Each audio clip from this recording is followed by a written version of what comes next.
విశాఖపట్టణానికి దగ్గరలో బొబ్బిలికి దగ్గరలో కలువరాయి అని ఒక గ్రామం. అసలు ఆ గ్రామమే చాలా విచిత్రమైనటువంటి పేరుతో కూడుకున్నటువంటి గ్రామం. ఎందుచేత అంటే కలువ పువ్వు ఎప్పుడు పుట్టినా నీటిలోనే పుడుతుంది. కానీ ఆ గ్రామంలో ఒక వింత సంఘటన జరిగింది. ఒకానొకప్పుడు ఒక రాతి మీద కలువ వికసించింది. రాతి మీద కలువ వికసించడం అనేటటువంటిది మనం ఎక్కడ వినం. అదొక అసాధారణమైనటువంటి విషయం. రాతి మీద కలువ వికసించినటువంటి ప్రదేశం కనుక అటు ఇటు చేసి మాటల్ని ఆ ఊరిని కలువరాయి కలువరాయి అని పిలవడం మొదలుపెట్టారు.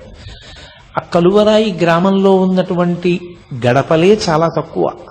అందులో మళ్ళీ చాలా ప్రధానమైనటువంటి ఒక ఇంటి పేరుతో కూడుకున్నటువంటి కుటుంబం ఒకటి ఉంటూ ఉండేది.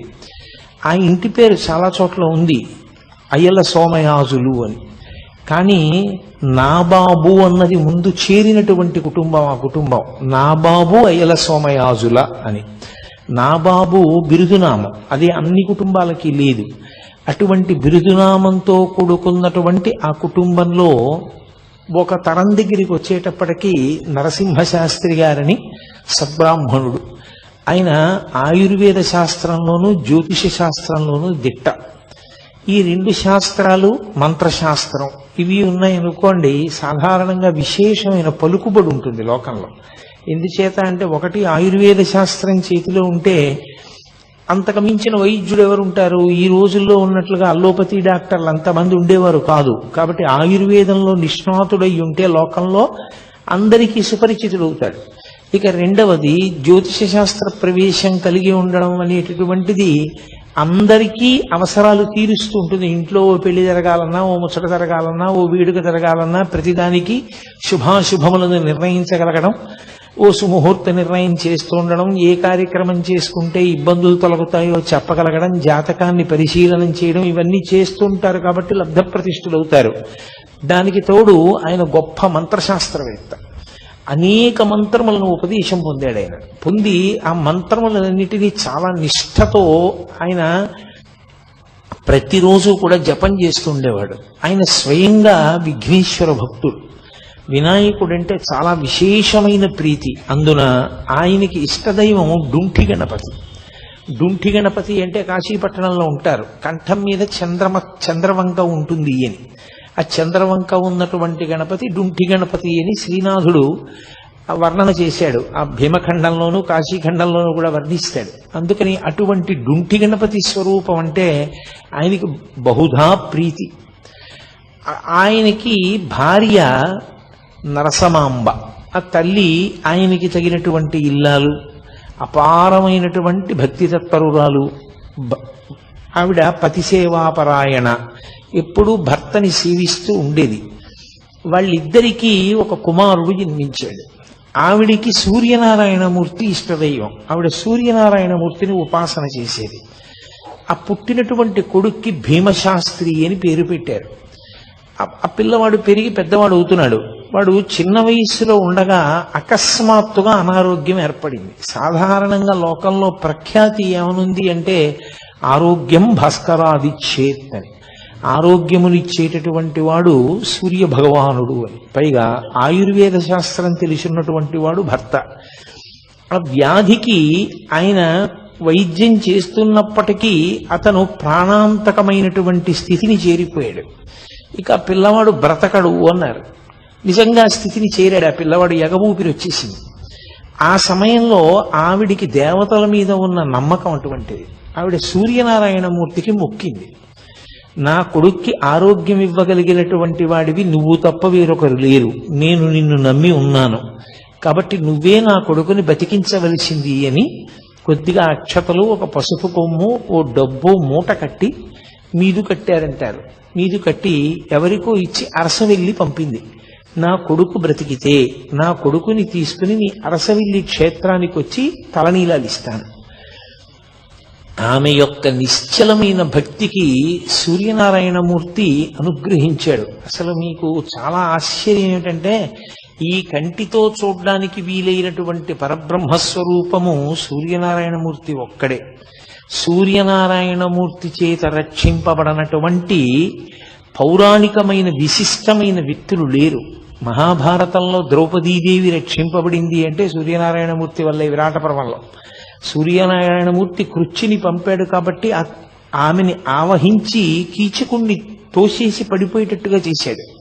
అందువల్ల ద్రౌపదీదేవి తప్పించుకుంది.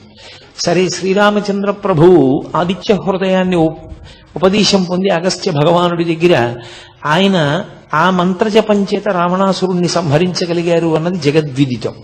సీతమ్మ తల్లి చాలా కష్టంలో ఉన్నప్పుడు ఆమె కూడా సూర్యనారాయణమూర్తిని ఉపాసన చేస్తూ ఉండిపోయింది రాముని యొక్క విజయం కోసం. కాబట్టి అసలు సూర్యనారాయణమూర్తిని ఉపాసన చెయ్యనటువంటి వాళ్ళు లోకంలో లేరు. లలితా సహస్రనామ స్తోత్రానికి భాష్యం ఇచ్చినటువంటి భాస్కరరాయల వారు కూడా గొప్ప సూర్యోపాసకుడు. ఆయనకి సూర్య భగవానుడు ప్రత్యక్షం అయ్యాడు కూడా. కాబట్టి ఆ తల్లి సూర్యనారాయణమూర్తికి నమస్కారం చేసింది. ఆ నరసమాంబ, నా కుమారుడు బ్రతికి బట్ట కడితే వాడి 3వ ఏట వచ్చినప్పుడు నేను తీసుకొచ్చి తలనీలాలు ఇస్తాను, నీ దగ్గరే దర్శనం చేసుకుంటాం కుటుంబం అంతా. ఆశ్చర్యకరంగా పిల్లవాడు బతికాడు. ఆ పిల్లవాడిని తీసుకుని తలనీలాలు ఇవ్వడం కోసమని బయలుదేరి అరసవిల్లి క్షేత్రానికి చేరారు. అప్పుడు పెద్ద ఉత్సవం జరుగుతోంది. ఆ ఉత్సవంలో దంపతులు ఇద్దరూ చాలా సంతోషించారు. ఈశ్వర దేవాలయాన్ని చూసి కొడుకుతో కలిసి సూర్యనారాయణమూర్తిని దర్శనం చేసుకున్నారు. దర్శనం చేసుకుని ఆ దేవాలయ ప్రాంగణంలోనే ఒక చోట భార్యాభర్తలు ఇరువురూ కూడా నిద్ర చేశారు. అసలు యథార్థమునకు ఏదైనా క్షేత్రానికి వెడితే రాత్రి ఉండకుండా రాకూడదు, రాత్రి నిద్ర చెయ్యాలి. నిద్ర చేసి రావాలి క్షేత్రంలో. నిద్ర చేయకుండా ఏదో పొద్దున్నే బయలుదేరి వెళ్ళిపోయి దర్శనం చేసుకుని వెంటనే వెళ్ళకూడదు. క్షేత్రము అంటే నిద్ర చేయవలసినటువంటి ప్రదేశము అని. కాబట్టి వాళ్ళు నిద్ర చేశారు అరసవిల్లిలో. ఆవిడ నిద్రపోతున్నప్పుడు తెల్లవారుజాము సమయం అయింది. ఈ భర్తగారైనటువంటి నరసింహశాస్త్రి గారు కాలకృత్యాలు తీర్చుకోవడం కోసమని దూరంగా వెళ్ళాడు. ప్రాతకాలం ఆవిడికి బాగా గాఢమైన నిద్ర పట్టింది. ఆ నిద్రలో ఆవిడికి ఒక దేవతా స్వరూపం ప్రత్యక్షమైంది. పచ్చగా మెరిసిపోతోంది అగ్నికాంతితో ఒక స్త్రీ. ఆమె అరసవిల్లి దేవాలయంలోంచి బయలుదేరి వచ్చి ఒక బంగారు పాత్రను, ఒక దాన్ని పాయస పాత్రని ఆమె చేతిలో ఉంచి ఆమె అంతర్ధానం అయిపోయింది. ఆవిడికి కల వచ్చినట్టుగా అనిపించలేదు. యథార్థంగా ఎవరో వచ్చి తన చేతిలో కలశం ఉంచినట్టే అనిపించింది.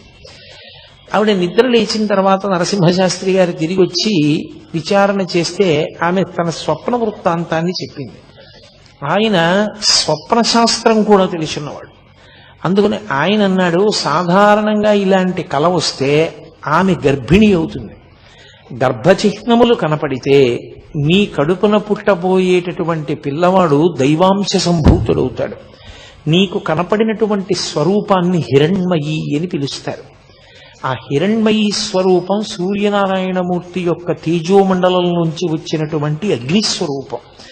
అది కలశ నీ చేతిలో ఉంచింది అంటే తప్పకుండా నీ కడుపున చాలా గొప్ప పిల్లవాడొకడు జన్మిస్తాడు. నాకు ఎప్పటి నుంచో ఒక కోరిక ఉంది. ఆ కోరిక తీర్చవలసినటువంటి కొడుకునిమ్మని నేను గణపతిని ప్రార్థిస్తున్నాను. అలాంటి కొడుకుని ఇస్తాడేమో అన్నాడు. ఏమిటైన ప్రార్థన? అప్పటికి భారతదేశానికి స్వాతంత్ర్యం రాలేదు. ఇతర విశ్వాసముల వాళ్ళు సనాతన ధర్మాన్ని ఏమీ తెలియకపోయినా నిష్కారణ విమర్శ చేసి భారతదేశపు సంస్కృతి సంప్రదాయములను పాడు చేస్తున్నారు. నరసింహశాస్త్రి గారు ఇప్పుడు బతికుంటే రోజూ గుండెలు బాదుకునేవాడేమో. కాబట్టి ఆయన బెంగ పెట్టుకుని పరమేశ్వరుణ్ణి ప్రార్థన చేశాడు. విశేషమైనటువంటి వాగ్ధాటి కలిగినటువంటి వాడు, గొప్ప ఆశు కవితా ధార కలిగిన వాడు, సరస్వతీ కటాక్షమున్నవాడు, ధైర్యంగా సభలో నిలబడి సనాతన ధర్మము యొక్క వైభవమును చాటి చెప్పగలిగిన వాడు, అటువంటి పిల్లవాడు నాకు కావాలి అని. అటువంటి కొడుకు పుడతాడేమో, సూర్యనారాయణమూర్తి అనుగ్రహించి ఉంటాడు, అందుకే హిరణ్మయీ స్వరూపం నీకు దర్శనమిచ్చింది అన్నాడు. కొంతకాలం అయింది, ఇంటికి వెళ్ళారు. ఆమెకి గర్భ సూచనలు కనపడ్డాయి. వెంటనే ఆమెని ఆమె పుట్టింటికి పంపించేసి తాను తీర్థయాత్రకు బయలుదేరి కాశీపట్టణానికి వెళ్ళాడు. ఆయనకి డుంఠి గణపతి అంటే మహాప్రీతి. వెళ్ళి కాశీ పట్టణంలో ప్రతిరోజు గంగా స్నానం చేయడం, డుంటి గణపతి దగ్గర కూర్చోవడం, గణపతి యొక్క మంత్రాన్ని జపం చేసుకుంటూ ఉండడం, అది ఆయన చేసేటటువంటి కార్యక్రమం. ఒకానొకప్పుడు కార్తీక మాసం వచ్చింది. ఈ కార్తీక మాసంలో బహుళపక్షంలో వచ్చినటువంటి అష్టమి, అది బహుధాన్యానామ సంవత్సరం ఆదివారం సూర్యనారాయణమూర్తికి పెట్టింది పేరు. ఎందుకంటే అది సూర్యహోరతో ప్రారంభం అవుతుంది కాబట్టి ఆ రోజు, అందుకని భానువారము అని పిలుస్తాం. ఆ ఆదివారం నాడు బహుధాన్యానామ సంవత్సరంలో కార్తీక బహుళ అష్టమి తిథి నాడు మఖా నక్షత్రంలో ఆయనకి పిల్లవాడు అక్కడ పుట్టాడు. ఆయన భార్య గారైనటువంటి నరసమాంబ గారు ఉన్నటువంటి పుట్టింట్లో పుట్టాడు. ఇక్కడ ఈయన కార్తీక బహుళ అష్టమి తిథి నాడు డుంటి గణపతి దేవాలయంలో కూర్చుని ధ్యానంలో జపం చేసుకుంటున్నాడు. ఆయనకి ధ్యానంలో డుంటి గణపతిలోంచి ఒక పసిపిల్లవాడు కిందికి దిగి పాకుతూ వచ్చి తన తొడ ఎక్కి కూర్చుని తన గడ్డం పట్టుకుంటున్నట్టు కనపడింది. ఆయన వెంటనే ఎవరు ఈ పిల్లవాడు నా తొడ మీద కూర్చున్నాడని ఒక్కసారి ధ్యానంలోంచి బహిర్ముఖులై తన తొడ మీద చూసుకున్నారు. పిల్లవాడు లేడు. గణపతి వంక చూశారు, గణపతి అలాగే ఉన్నారు. అచ్చు పిల్లవాడు వచ్చినట్లు అనిపించింది అని ఒక్క క్షణం ఆలోచించారు. బహుశా నాకు పుత్ర సంతానం కలిగి ఉంటుంది, ఎవరో కారణ జన్ముడు జన్మించాడు, విఘ్నేశ్వర ప్రసాదంగా నా ఇష్టదైవమైనటువంటి డుంటి గణపతి యొక్క అనుగ్రహంతో పిల్లవాడు జన్మించాడు, నేను ఆ పిల్లవాడికి గణపతి పేరే ఉంచుకుంటానని నాకు జాతాశౌచం వచ్చింది కాబట్టి నేను ఇక్కడ ఉండకూడదని ఆయన బయలుదేరి మెల్లగా ఆయన అత్తవారింటికి చేరుకున్నాడు. భార్య సంతోషంగా మెరిసిపోతున్నటువంటి పిల్లవాడిని తీసుకొచ్చి చేతుల్లో పెట్టింది. ఈ పిల్లవాడు ఫలానా సమయంలో పుట్టాడా అని అడిగారు ఆయన. తనకి కార్తీక బహుళ అష్టమి నాడు ఏ సమయానికి డుంటి గణపతిలోంచి పిల్లవాడు కిందకి దిగి పాకుతూ వచ్చి తన తొడ మీద కూర్చున్నట్టుగా దర్శనమైందో ఆ సమయాన్ని చెప్పి అడిగారు. ఆవిడంది, అదే వీడు పుట్టినటువంటి సమయం, అప్పుడే పుట్టాడు. చాలా సంతోషించారు. ఆమెకి సూర్యనారాయణమూర్తి ఇష్టదైవం, ఆయనకి విఘ్నేశ్వరుడు ఇష్టదైవం. అందుకని ఇద్దరి పేర్లు కలిసి వచ్చేటట్టుగా సూర్య గణపతి శాస్త్రి అని పేరు పెట్టారు. ఇద్దరికి అంటే మగపిల్లవానికి పెట్టేటప్పుడు సరి సంఖ్యతో ఉండాలి, అందుకని సూర్య గణపతి శాస్త్రి అని పేరు ఉంచారు. శాస్త్రి అంటే శాస్త్రం ఎరిగిన వాడు అని, శాస్త్రం ఎరిగిన వాడిని శాస్త్రి గారు అని పిలుస్తారు. నాకెందుకులేండి. కాబట్టి ఆయన అటువంటి శాస్త్రపారంగతుడు కావాలి అని చెప్పి పాపం తండ్రి గారి కోరిక, అందుకని సూర్య గణపతి శాస్త్రి అని పేరు ఉంచాడు. కానీ ఈ పిల్లవాడు కొంచెం పెరిగి పెద్దవాడు అవుతున్నప్పుడు ఆయన పేరు ఎక్కడ చెప్పుకున్నా వాసిష్ఠ గణపతి అని చెప్పేవాడు. అందుకే సూర్య గణపతి శాస్త్రి అన్న పేరు మీకు ఎక్కడ కావ్యకంఠ గణపతి ముని పేరులో కనపడదు. వాసిష్ఠ గణపతి అంటారు, అది ఋషి సంప్రదాయం. ఆయన ఋషి సంప్రదాయాన్ని తీసుకుని గణపతి ముని ఏం చేశారంటే, ఆయన యొక్క గోత్రం త్రయారుషేయం, కౌండిన్య మైత్రావరుణ వాసిష్ఠ త్రయారుషేయ ప్రవరాన్విత అని. అందులో ఋషి సంప్రదాయంలో ఆ గోత్రంలో ఉన్నటువంటి ఋషుల్లో చిట్ట చివరి ఋషిని తీసుకుని ఆ ఋషి పేరు ఇంటి పేరుగా ఉంచుకున్నాడు ఆయన. అది ఋషి సంప్రదాయం అంటారు, అదేం దోషం కాదు. కాబట్టి వాసిష్ఠ గణపతి అని వచ్చింది. తండ్రి తనకి డుంటి గణపతి మీద ఉన్నటువంటి భక్తి చేత కొడుకుని ఎప్పుడూ కూడా గణపతి గణపతి గణపతి అని పిలిచేవారు. ఎప్పుడూ గణపతి అని పిలవడమే తప్ప సూర్య అని ఆయన్ని పిలిచింది లేదు. అందుకని ఆయన పేరులో లౌకిక నామంలో సూర్య ఉన్నా ఆ సూర్య శబ్దం మరుగున పడిపోయింది. సూర్యుడు మరుగున పడి గణపతి ప్రకాశించారు అని వాసిష్ఠ గణపతి అయ్యారు. ఆయన ముని, ఎప్పుడూ తపస్సే. అసలు ఆయనకున్నంత ఇష్టం తపస్సు మీద ఇంకా దేని మీద ఉండదు. ఏదైనా క్షేత్రానికి వెడితే ఓ పాడుపడిపోయిన దేవాలయం చీకటిగా ఉండి డొంకలతో ఉన్న చూసుకుని అందులో తపస్సు చేసేవారు ఆయన. అంత తపస్సు ప్రీతి కలిగిన వారు కాబట్టి, మననశీలి కాబట్టి ఆయనకి ముని అన్న పేరు వచ్చింది. అందుకని గణపతి ముని అయ్యారు. దానికి తోడు ఆయన్ని ఇవన్నీ పక్కకెడిపోయి ఓ కొత్త పేరు వచ్చింది ఆయనకి, నాయన అని. ఎవరైనా నాయన భగవాన్ రమణులు పెట్టారు ఆయనకి. ఆయన పేరేమిటో కూడా కనుక్కోకుండా భగవాన్ రమణులు ఆయన్ని నాయన అని నోరు విప్పి ఆయనతో మాట్లాడారు. మొట్టమొదటిసారి మాట్లాడారు రమణ మహర్షి తన జీవితంలో. ఆయన నోరు విప్పి మాట్లాడినప్పుడు నాయనా అని పిలిచారు కాబట్టి ఆయనకి నాయనా అన్న పేరు ఉండిపోయింది. ఈ పిల్లవాడు ఇంత గొప్పవాడవుతాడని తల్లిదండ్రులు కలలు కన్నారు. అంటే నేను మళ్ళీ పసిపిల్లవాడి స్థాయి దగ్గరికి వచ్చి మాట్లాడుతున్నాను. కానీ ఆ పిల్లవాడు పరమ మౌనంగా ఉండేవాడు, ఎవరితో ఆడుకునేవాడు కాదు, ఏమీ ప్రతిస్పందన ఉండేది కాదు, ఒక్క విషయం వంట పట్టేది కాదు. తండ్రి తల్లి దిగులు పెట్టుకున్నారు. ఊళ్ళో వాళ్ళు బంధుజనం అందరూ కూడా హేళన చేయడం మొదలుపెట్టారు. ఈవిడ సూర్యోపాసన చేసింది, హిరణ్మయీ శక్తి కనపడిందన్నారు. ఆయనకి డుంటి గణపతిలోంచి పిల్లవాడు వచ్చి తొడ మీద కూర్చున్నట్టు కనపడ్డాడన్నారు.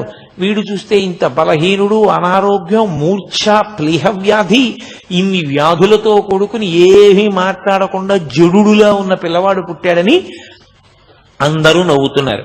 పిల్లవాడికి 6వ ఏడు వచ్చింది. తండ్రి ఆయుర్వేద శాస్త్రంలో ప్రకాండు. ఆయన ఆలోచించాడు, కడుపున పుట్టిన కొడుకు కదా అని ఆ చికిత్స చేయలేకపోయాడు అంతకాలం. ఇక ఆలోచించి ఆయుర్వేద శాస్త్రంలో చెప్పబడింది కాబట్టి నేను ఈ చికిత్స చేస్తాను పిల్లవాడికని అగ్ని సంబంధమైన చికిత్స ఒకటి చేశాడు. కొన్ని సభాముఖంగా చెప్పడానికి కూడా భయంగా ఉంటాయి, ఎందుకంటే తెలిసి తెలియక ఎవరెక్కడ చేస్తారో అని భయం. కాబట్టి అగ్ని సంబంధమైన చికిత్స ఒకటి చేశాడు ఆ పిల్లవాడికి.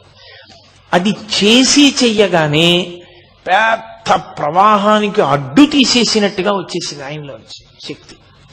వచ్చేసి విశేషంగా మాట్లాడడం మొదలుపెట్టాడు.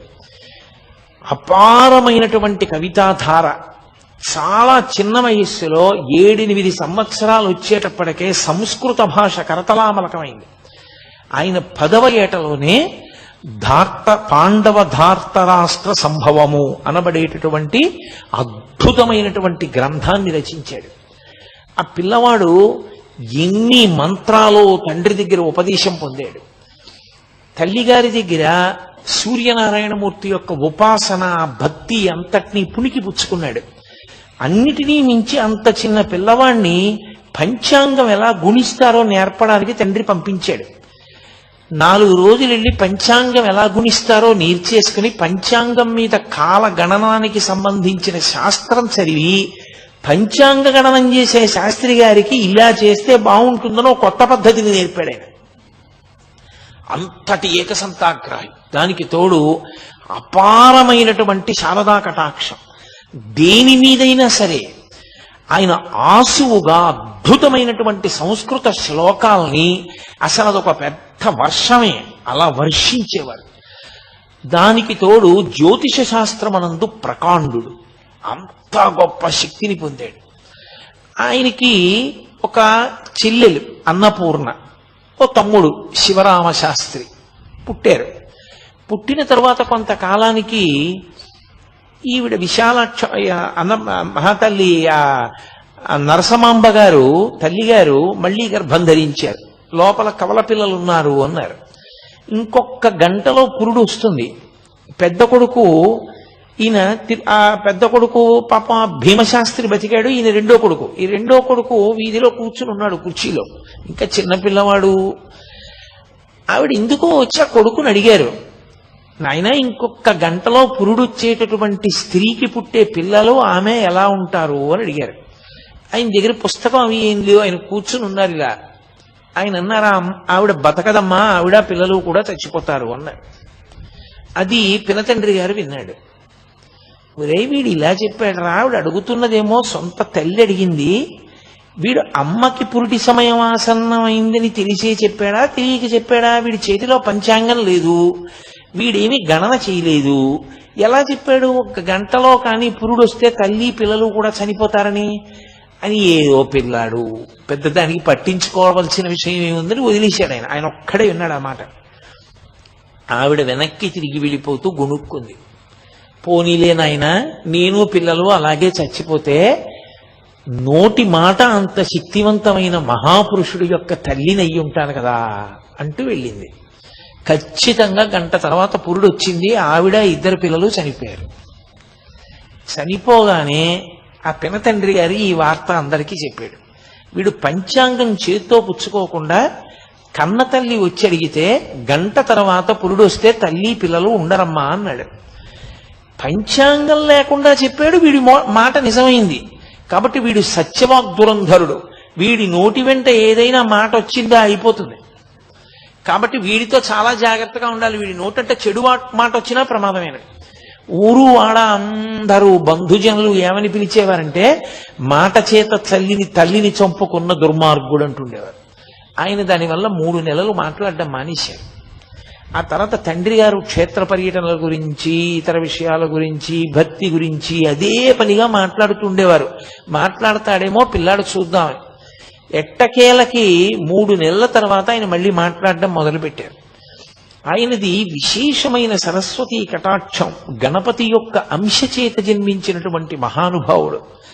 నేను మీతో మనవి చేశాను, అరుణాచలంలో పరమేశ్వరుడు 4 స్వరూపాలతో ఉంటాడు అని. ఒకటి, బ్రహ్మ విష్ణువుల మధ్య కలహం తీర్చడానికి జ్యోతిస్తంభంగా ఆవిర్భవించినటువంటి పరమేశ్వర స్వరూపం. 2వది కొండ. 3వది అరుణాచలేశ్వరుడు. 4వది అరుణాచలం కొండలో ఉండేటటువంటి గుహలో ఉండే సిద్ధపురుష స్వరూపం, దక్షిణామూర్తి స్వరూపం. 4 స్వరూపములతో ఉంటాడు అని చెప్పాను. అపితకుచాంబయ్యి అమ్మవారు ఉంటుంది. ఆ పార్వతీ పరమేశ్వరుల యొక్క కుమారుడు సుబ్రహ్మణ్య స్వరూపంగా రమణ మహర్షి వచ్చారు. గణపతి యొక్క అంశలో కావ్యకంఠ గణపతి మునొచ్చారు. వీళ్ళిద్దరూ అక్కడే కలుసుకోవాలి అరుణాచల క్షేత్రంలో. వీళ్ళిద్దరూ కలుసుకున్న కాలం స్వర్ణయుగం. ఎందుకంటే పార్వతీ పరమేశ్వరులు 2 కుమారులతో కలిసి కనపడిన క్షేత్రం ఆ క్షేత్రం అప్పుడు. కాబట్టి ఆ పిల్లవాడు చిన్నతనం నుంచి అపారమైన కవితా ధార. తల్లిగారు వెళ్ళిపోయారు. ఇక తండ్రి గారిని మా పిల్లనిస్తామని ఆయన పాండితీ ప్రకర్ష, ఆయన సత్యవాక్ దురంధత, దానికి తోడు ఆయన యొక్క మంత్రోపాసన శక్తి, ఆయన యొక్క శాస్త్రముల యందు ప్రవేశము చూసి ఎంతమందో పిల్లనిస్తామని వెంటబడ్డారు. ఆఖరికి చూసి కర్రావారి పిల్లనిచ్చి చేశారు. కర్రావారు ఉన్నారు సభలో. కర్రావారి పిల్లనిచ్చి చేశారు.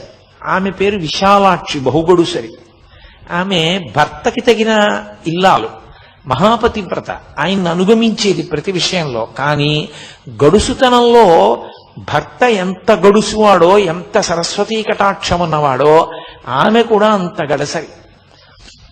ఆమె వ్యక్తురాలైనప్పుడు కాపరానికి పంపించి ముహూర్త నిర్ణయం చేశారు. చేసి మామగారే స్వయంగా కోడలకి ఉపదేశం చేశారు, గణపతి మంత్రమును పరదేవతా మంత్రం. ఆమెని ఒకసారి అడిగారు మామగారు, నీకు గణపతి మంత్రం ఎక్కువ ఇష్టమా, ఉపాసన చేసేటప్పుడు పరదేవతా మంత్రం ఎక్కువ ఇష్టమా అని అడిగారు. తండ్రి కొడుకు అన్నం తింటున్నారు, కోడలు వడ్డిస్తోంది. ఆయన చమత్కారానికి అడిగాడు, ఎందుకని గణపతి మంత్రం ఎక్కువ ఇష్టమండి అందనుకోండి, ఆమె భర్తయ్యేగా గణపతి, కావ్యకంఠ గణపతి ముని. పరదేవతా మంత్రం ఇష్టమందనుకోండి, మరి భర్తకి సంబంధించిందంత ఇష్టం లేదని కదా, ఏమంటుందో చూద్దామని ఆయన నవ్వి అడిగాడు. ఆవిడెంత చమత్కారంటే ఆవిడంది, బాహ్యమునందు గణపతిని సేవిస్తూ ప్రత్యక్షంగా ఆంతరమునందు పరదేవతోపాసన చేస్తూ ఉంటానంది. అమ్మో, చాలా గడసరి కోడలే వచ్చింది అని నరసింహశాస్త్రి గారు చాలా పొంగిపోయారు. ఆయన పెళ్ళయిందంటే 3 ఏళ్లు తేడా ఇద్దరికి. పెళ్లి అవగానే కాళిదాస మహాకవి రచించినటువంటి మేఘ సందేశం ఎంత ప్రౌఢంగా ఉంటుందో, అలా భృంగ సందేశము అని చెప్పి ఒక కావ్యాన్ని రచించి భార్య పేరు మీద తన గురువుగారికి చూపిస్తే, తెల్లబోయాడు గురువుగారు, ఇంత అద్భుతమైన పాండిత్యంతో ఇంత చిన్న వయస్సులో ఇంకా సంసారమే మొదలు పెట్టలేదు, భార్య మీద ఇంత గొప్ప కవిత్వం ఎలా చెప్పావురా నువ్వు అని చెప్పి. అది మేఘ సందేశం, ఇది భృంగదూతము అని రచించారు ఆయన. అంతటి మహాపండితుడు ఆయన. యాత్రకు బయలుదేరి వెళ్ళారు ఒకప్పుడు. నేను మీతో మనవి చేశాను కదూ, పరమేశ్వరుడు ఎవరిని ఎందుకు పుట్టించాడో ఆ కార్యక్రమానికి తగినటువంటి ప్రేరణ చిన్నతనంలోనే ప్రారంభం అవుతుంది, ఏదో కారణానికి. మీరు చూడండి, అందుకే పరమేశ్వరుడు, అందున మహాపురుష జననం జరిగినప్పుడు వారు ఎందుకు పుట్టారో పరమేశ్వరుడికి తెలుసు. ఆయన అటువైపుకు వెళ్ళిపోవడానికి కావలసినటువంటి లక్షణములు పుట్టుకతోటే వచ్చేస్తాయి. అవే పునాదిగా ఆ వ్యక్తి అటువైపుకి చేరిపోతాడు. ఆయనకి తీర్థయాత్ర, తపస్సు, భగవద్దర్శనము ఇవి చాలా ఇష్టం. ఆయన బయలుదేరి కాశీపట్టణానికి వెళ్ళారు. కాశీపట్టణంలో మేనమామ గారి ఇంట్లో ఉన్నారు. ఉన్నప్పుడే ఒక విచిత్ర సంఘటన జరిగింది. బెంగాల్ దేశంలో నవద్వీప్ అని ఒక ప్రాంతం. ఆ నవద్వీప్లో హరిమంటపము అని ఒక మంటపం. ఆ మంటపంలో ప్రత్యేకంగా ప్రతి సంవత్సరం అపారమైనటువంటి పాండితీ ప్రకర్ష కలిగినటువంటి విద్వాంసుల్ని తీసుకొచ్చి వాళ్లతో చర్చించి అపారమైన శక్తి ఉన్నవాడు, అంతటి కవన శక్తి ఉన్నవాడు అన్న వాళ్ళకి కావ్యకంఠ అన్న బిరుదిస్తూ ఉంటారు. వాళ్ళు దక్షిణ దేశం వైపు నుంచి, అంటే ప్రత్యేకించి ఆంధ్రదేశం అటువైపు నుంచి వచ్చిన వాళ్ళంటే వాళ్ళ దృష్టిలో పెద్ద పాండిత్యం ఉన్నవాళ్ళు కారని వాళ్ళకు ఒక అపోహ ఉండేది. అందుకని ఎవరిని అసలు దగ్గరికే రానిచ్చేవారు కాదు. అందులో అంబికా దత్తు అని ఒక ఆయన ఉండేవాడు. ఆయన ఆధ్యక్షం వహిస్తుండేవాడు ఆ సభకి. ఆయనకి సింహం అని పేరు సంస్కృత భాషలో. అంతటి మహానుభావుడు. కాబట్టి ఆయన దగ్గర పరీక్షకి నిలబడి ఆ బిరుదు పొందడం అంటే అంత తేలిక విషయం కాదు. నిన్నగాక మొన్న పెళ్ళైన పిల్లాడు ఈయన గణపతి ముని ఆ బిరుదం కోసం అని చెప్పి నవద్వీప్ లో ఆ హరిమందిర ప్రవేశం చేశారు. చాలా కష్టపడ్డారు దానికోసం. ఆయన ఆ లోపలికి వెళ్ళడం అంత కష్టమైందంటే, ఇప్పుడు నేను కావ్యకంఠ గణపతి ముని యొక్క జీవితాన్ని పూర్తిగా విచారణ చేయడం నా ఉద్దేశ్యం కాదు. ప్రధానం ఏమిటంటే అరుణాచలంతో సంబంధం గురించి మాట్లాడడం. అందుకని నేను ఆ విషయాల్ని దాటవేస్తున్నాను. ఆయన కొన్ని సమస్యాపూరణాలు ఇచ్చాడు. చాలా మీరు ఎప్పుడైనా చదివితే అసలు నిజంగా పిల్లవాడు ఇలా ఎలా నిలబడ్డాడు, ఎలా మాట్లాడాడు అని చాలా ఆశ్చర్యం వేస్తుంది. అంత గొప్ప సమస్యాపూరణాలు ఇచ్చారు. అవలీలగా వాదించి ఆఖరికి ఎంత స్థాయిలో బెదిరించారంటే ఆ అంబికా దత్ అన్న ఆయన్ని ఈయన్నేదో చిన్నతనం చేసి మాట్లాడబోయాడు. ఆయన అన్నారు, గణపతి ముని నువ్వు అంబికా దత్తుడివి, కన్న కొడుకువి కావు, నేను గణపతిని కన్న కొడుకుని. నేనా నువ్వా, ఎవరెక్కువ పరదేవత కన్నారు. తెల్లబోయాడు ఆయన. ఆఖరికి ఆ సంవత్సరం ఈయన యొక్క కవితాధార చూసి కావ్యకంఠ అన్న బిరుదు ఈ పిల్లవానికి ఇచ్చారు. దాంతో ఈయన యొక్క యశశ్చంద్రికలు అంతటా వ్యాపించడం మొదలుపెట్టాయి. సరే, అక్కడి నుంచి బయలుదేరారు, ఇంటికి వచ్చారు. నేను ప్రధానమైనటువంటి భాగంలోకి రావలసి ఉంటుంది కదూ. ఆయన బయలుదేరి దక్షిణ దేశానికి యాత్రకు వచ్చారు. వచ్చి కాంచీపురం వెళ్ళి కాంచీపురంలో కొన్ని కోట్ల పర్యాయములు శివ శక్తి సంబంధమైనటువంటి మంత్రములను జపం చేశారు. జపం చేసి ఆయన అక్కడి నుంచి అరుణాచల క్షేత్రానికి వచ్చారు. వచ్చి అరుణాచల క్షేత్రంలో అపితకుచాంబ అరుణాచలేశ్వరుల ముందు నుంచి వెళ్ళాలి. స్మార్తులకు నియమం ఏమిటంటే ముందు పరమేశ్వర దర్శనం చేసి అమ్మవారి దర్శనం చేస్తారు. అంతేకాని ముందు అమ్మవారి దర్శనం చేసి అయ్యవారి దర్శనానికి వెళ్లరు. కానీ కావ్యకంఠ గణపతి మునికి అన్నీ తెలిసున్నా ఆ రోజు ఆయన ఎందుకో ముందు అపితకుచాంబ దర్శనానికి వెళ్ళారు. ఆయన వెళ్లి అపితకుచాంబ ముందు ఇలా నిలబడి చేతులొగ్గి నమస్కారం చేస్తున్నారు. అంతే, అమ్మవారికి అలంకారం చేసినటువంటి పువ్వులన్నీ జల రాలి కింద పడిపోయి, ఓహో నన్ను అమ్మ అనుగ్రహించింది, గణపతి కదు, మరి గణపతి అంశ కదూ. ఆవిడికి అందులో కొడుకుని చూస్తే మహాప్రీతి. హేరంబుడిని పేరు మహానుభావుడికి. అమ్మవారు యొక్క కళ తగ్గించవలసి వస్తే శంకరాచార్యుల వారు ఎదురుగుండా గణపతి ప్రతిష్ఠ చేసేవారు. శ్రీకాళహస్తి క్షేత్రానికి కూడా ఆవిడ గణపతితో కలిసే వచ్చింది. కాబట్టి పెద్ద కొడుకు అంత ప్రీతి ఆవిడికి గణపతి అంటే. అందుకని చూడగానే ఆవిడ మించి పువ్వులన్నీ రాలిపడ్డాయి.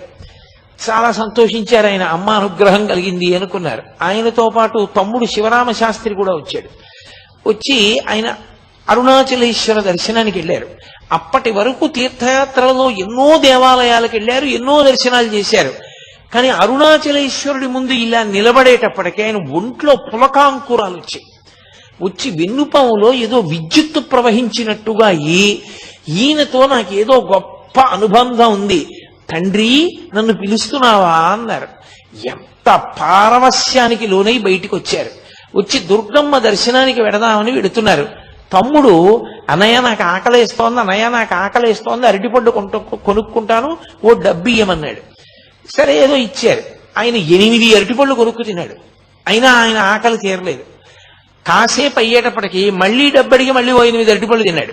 ఒరే, నువ్వు ఇలా అరటిపళ్ళు తినేస్తే ఆరోగ్యం పాడైపోతుందిరా నీకు. అప్పుడే గణపతి ఉత్సవాలు పూర్తయ్యాయి అరుణాచలంలో. ఏకాదశి తిథి ఆ రోజున. ఎక్కడైనా అన్నదాన సత్రంలో అన్నం పెడతారేమో కనుక్కుంటానుండరా అని చెప్పి ఆయన వెళ్ళి అన్నదాన సత్రవుల్లో అడిగారు, ఇవాళ ఏకాదశి కదండి, అన్నదానం ఉండదు అన్నారు. ఏకాదశి ఉపవాస తిథి. వెంటనే బ్రాహ్మణ వీధిలోకి వెళ్ళి భవతి భిక్షాందేహి అని ఆయన యాచన చేశారు. అసలు ఎవ్వరూ ఆత్మహత్య చేసుకోకూడదు, ప్రత్యేకించి బ్రాహ్మణుడు అసలు చేసుకోకూడదు. అందుకే భిక్ష ఉపనయనం అవగానే భిక్షకి వెళ్ళమంటారు. భిక్షాటన చేసైనా బతికి శాస్త్రాన్ని 10 మందికి చెప్పాలి తప్ప తానే ఆత్మహత్య చేసుకుంటే లోకానికి మార్గం చూపించేవాడు ఎవరిక? అందుకని ఆయన బ్రాహ్మణాగ్రహారంలోకి వెళ్ళి ఇళ్ల ముందు నిలబడి భిక్షాటన చేశారు. తమ్ముడికి ఆకలిగా ఉందమ్మా, పట్టెడు అన్నం పెట్టండి అని. ఏ ఇంటికి వెళ్ళినా తలుపులు వేసేసుకుని నిద్రపోతున్నారు. లేదా ఇవాళ ఏకాదశయా, అన్నం లేదన్నారు. ఇంత గొప్ప క్షేత్రం, ఇటువంటి చోట ఎంత ఏకాదశి అయితే మాత్రం పిల్లలకన్నా వండుకోరా? పిల్లలకి ఏకాదశి ఉపవాసం లేదు. అందుకని మరి పిల్లల కోసం అన్నం వండొద్దు. వండుకుంటే ఇంటికి అతిథి ఎవరైనా వస్తారేమోనని కూడా పట్టెడన్నం పెట్టడానికి వీలు లేకుండా ఉన్నదంతా తామే తినడానికి కావలసినంత అన్నం మాత్రమే వండుకునేటంతటి స్వార్థపరులున్న పట్టణమా ఏమి తిరువణ్ణామలై అని ఆయన తెల్లబోయారు. వెతికారు వెతికారు వెతికారు వెతికారు, ఎక్కడా పట్టెడన్నం దొరకల. తమ్ముడేమో ఏడుపు, అన్నయ్య ఆకలేస్తోంది, అన్నయ్య ఆకలేస్తోందని. చిత్రం ఏంటంటే శివరామశాస్త్రికి భగవంతుడి మీద ఉన్న భక్తి కన్నా అన్నగారి భక్తి మీద భక్తి ఎక్కువ. మా అన్నయ్య పిలిస్తే పరమేశ్వరుడు పలుకుతాడని నమ్మకం. ఆయనకి ఏం చెయ్యాలో అర్థం కాక కొండవంక తిరిగి పార్వతీ పరమేశ్వరులను అడిగారు. అమ్మా, తమ్ముడు ఆకలితో ఏడుస్తున్నాడమ్మా, పట్టెడు అన్నం పెట్టవా అని చీకట్లో వెళ్ళిపోతున్నారు. ఒక ఇల్లు దాటుతున్నారు. ఆ ఇంటి అరుగు మీద ఒక యజమాని పడుకుని ఉన్నాడు. ఆయన గబగబా దుప్పటి తీసి పరిగెత్తుకొచ్చి పట్టుకున్నాడు వెనక నుంచి. ఏమన్నావు ఏమన్నావు ఏమన్నావు? అన్నం దొరకలేదా తిరువణ్ణామలైలో? కాశీపట్టణంలో వేదవ్యాసుడిని మహాతల్లి అన్నపూర్ణమ్మ పిలిచినట్టే పిలిచి, మా ఆవిడికి నియమం ఉందయా, ఏకాదశి నాడు సాయంకాలం బ్రాహ్మణులకు ఉపవాసం పోస్తుంది. ఎవ్వరు ఇవాళ ఏకాదశి, పైగా గణపతి నవరాత్రి ఉత్సవాలు పూర్తయ్యాయి, ఇవాళ ఎవరు వస్తారయా భోజనానికి, మేము రామని చెప్పి ఎవ్వరు ఏ బ్రాహ్మణుడు రావడానికి ఇష్టపడలా. నువ్వు నీ తమ్ముడు బ్రాహ్మణులు, ఎంత అదృష్టమయ్యా. వెతికి వెతికి వెతికి వెతికి వేసారి నేను అరుగు మీద పడుకున్నా, రా అన్నం పెడుతుంది మా ఆవిడన్నారు. లోపలికి వెళ్ళారు. ఒక మహాతల్లి వచ్చింది, అరిటాకు లేచింది. వీళ్ళిద్దరూ ఆ బట్టలు విప్పేసేసి ఓ తడిగావంచా ఒకటి కట్టుకుని ఆవిడిచ్చిన మడిబట్ట పుచ్చుకుని ఆ మడిబట్ట కట్టుకుని భోజనానికి కూర్చున్నారు. పరిశేచన ఔపోసన వేశారు, ఔపోసన పుచ్చుకున్నారు. షడ్రసోపేతమైనటువంటి విందు పెట్టింది ఆవిడ. చక్కగా ఇద్దరు భోజనం చేసేశారు. తాంబూలం దక్షిణ కూడా పెట్టించింది ఆవిడ. తీసుకున్నారు. అంతసేపు తిరిగారేమో, ఆకలి మీద ఇంకా నడవలేమురా, చాలా భుక్తాయాసంగా ఉందిరా తమ్ముడు, ఈ అరుగు మీదే పడుకుందామని చెప్పి అన్నయ్య అరుగు మీద, తమ్ముడు అరుగు మీద పడుకొని నిద్రపోయారు. అంత అలిసిపోయి కడుపు నిండా తిని పడుకున్నారేమో, లేత సూర్యకిరణాలు పడుతుండగా తెలివొచ్చి పైకి లేచి ఆ తల్లి, ఆ ఇల్లు, మహాతల్లి రాత్రి అన్నం పెట్టిందని ఇలా చూశారు. అక్కడ ఇల్లు లేదు, అది గణపతి గుడి. ఆ విఘ్నేశ్వరుడి గుడి అరుగుల మీద పడుకుని ఉన్నారు వాళ్ళిద్దరు. తమ్ముణ్ణి పిలిచి అడిగారు, ఒరే రాత్రి మనం ఒక ఇంట్లో భోజనం చేశాం కదరా, ఒక తల్లి మనకు అన్నం పెట్టింది కదా, ఆ అరుగుల మీద కదా పడుకున్నాం అన్నాడు. అనుమానం ఏమన్నాయా, మన ఇద్దరం అలాగే కదా పడుకుని నిద్రపోయాం అన్నాడు తమ్ముడు. అని ఆయన తెల్లబోయాడు, ఇదేటనయ్యా వినాయకుడు గుడి ఉంది ఇక్కడ ఇంటికి బదులు అన్నాడు. ఒరే రాత్రి మనకి నిజంగా అలా అన్నం పెట్టిందా అన్న చిత్తభ్రాంతి కలిగిందిరా మన ఇద్దరికి అన్నారు. తీరా చూస్తే రాత్రి ఆవిడ భోజనం పెట్టిన తరువాత ఇచ్చినటువంటి తాంబూలాలు కూడా వాళ్ళిద్దరి దగ్గరే ఉన్నాయి, వాడిపోయి. ఏమాశ్చర్యం అని చెప్పి చుట్టుపక్కలంతా వెతికారు. అసలు అటువంటి దంపతులు లేరు, అటువంటి ఇల్లు లేదు. సాక్షాత్ పార్వతీ పరమేశ్వరులే ఆయనకి గణపతి దేవాలయంలో దర్శనమిచ్చి అన్నం పెట్టారు. అన్నం తిన్నారు, బయలుదేరారు. కానీ ఏమి పరమేశ్వరుని యొక్క పరీక్షో! ఆ అరుణాచల క్షేత్రంలో శేషాద్రి స్వామి ఎన్ని పరీక్షలు ఎదుర్కొన్నారో, భగవాన్ రమణులు ఎన్ని ఇబ్బందులు పడ్డారో, అంత కష్టము కావ్యకంఠ గణపతి ముని పడ్డారు. ఆనాటి నుండి 3 రోజులు అన్నదాన సత్రంలో ఒక పూట భోజనం పెట్టేవారు.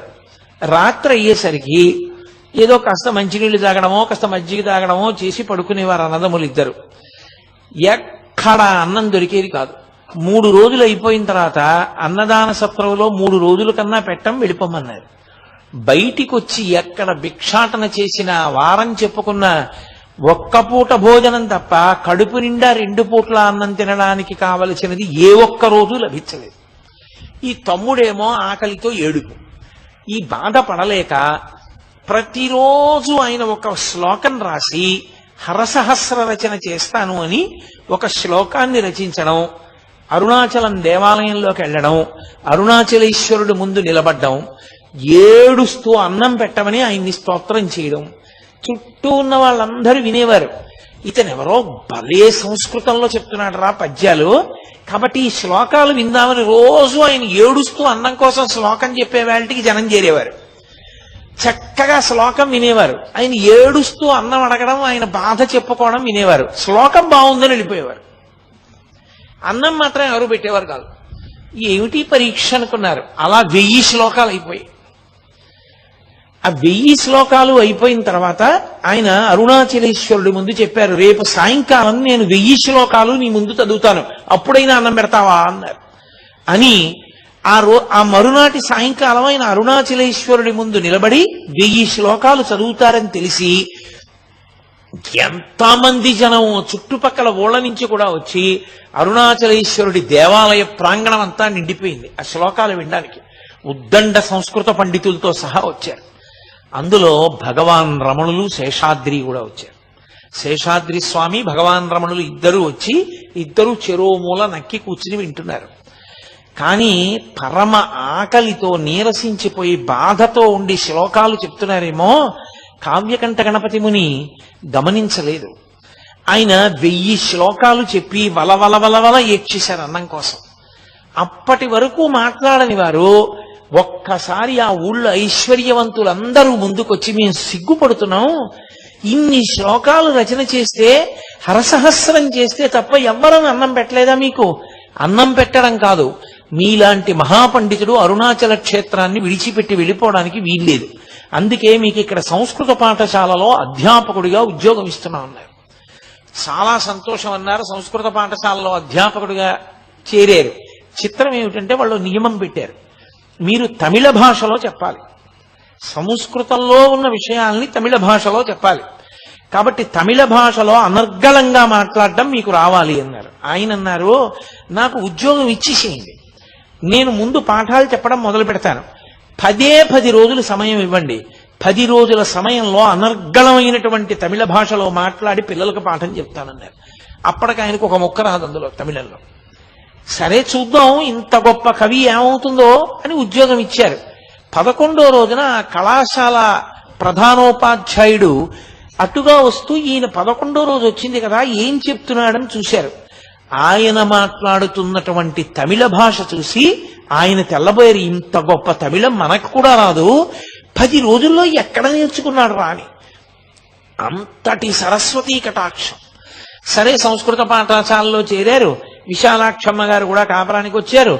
సంతోషంగా కాలం గడుపుతున్నారు. శివరామశాస్త్రి కొంతకాలం అయిపోయిన తర్వాత నేను వెళ్ళిపోతానన్నాడు, ఇంటికి వెళ్ళిపోయాడు.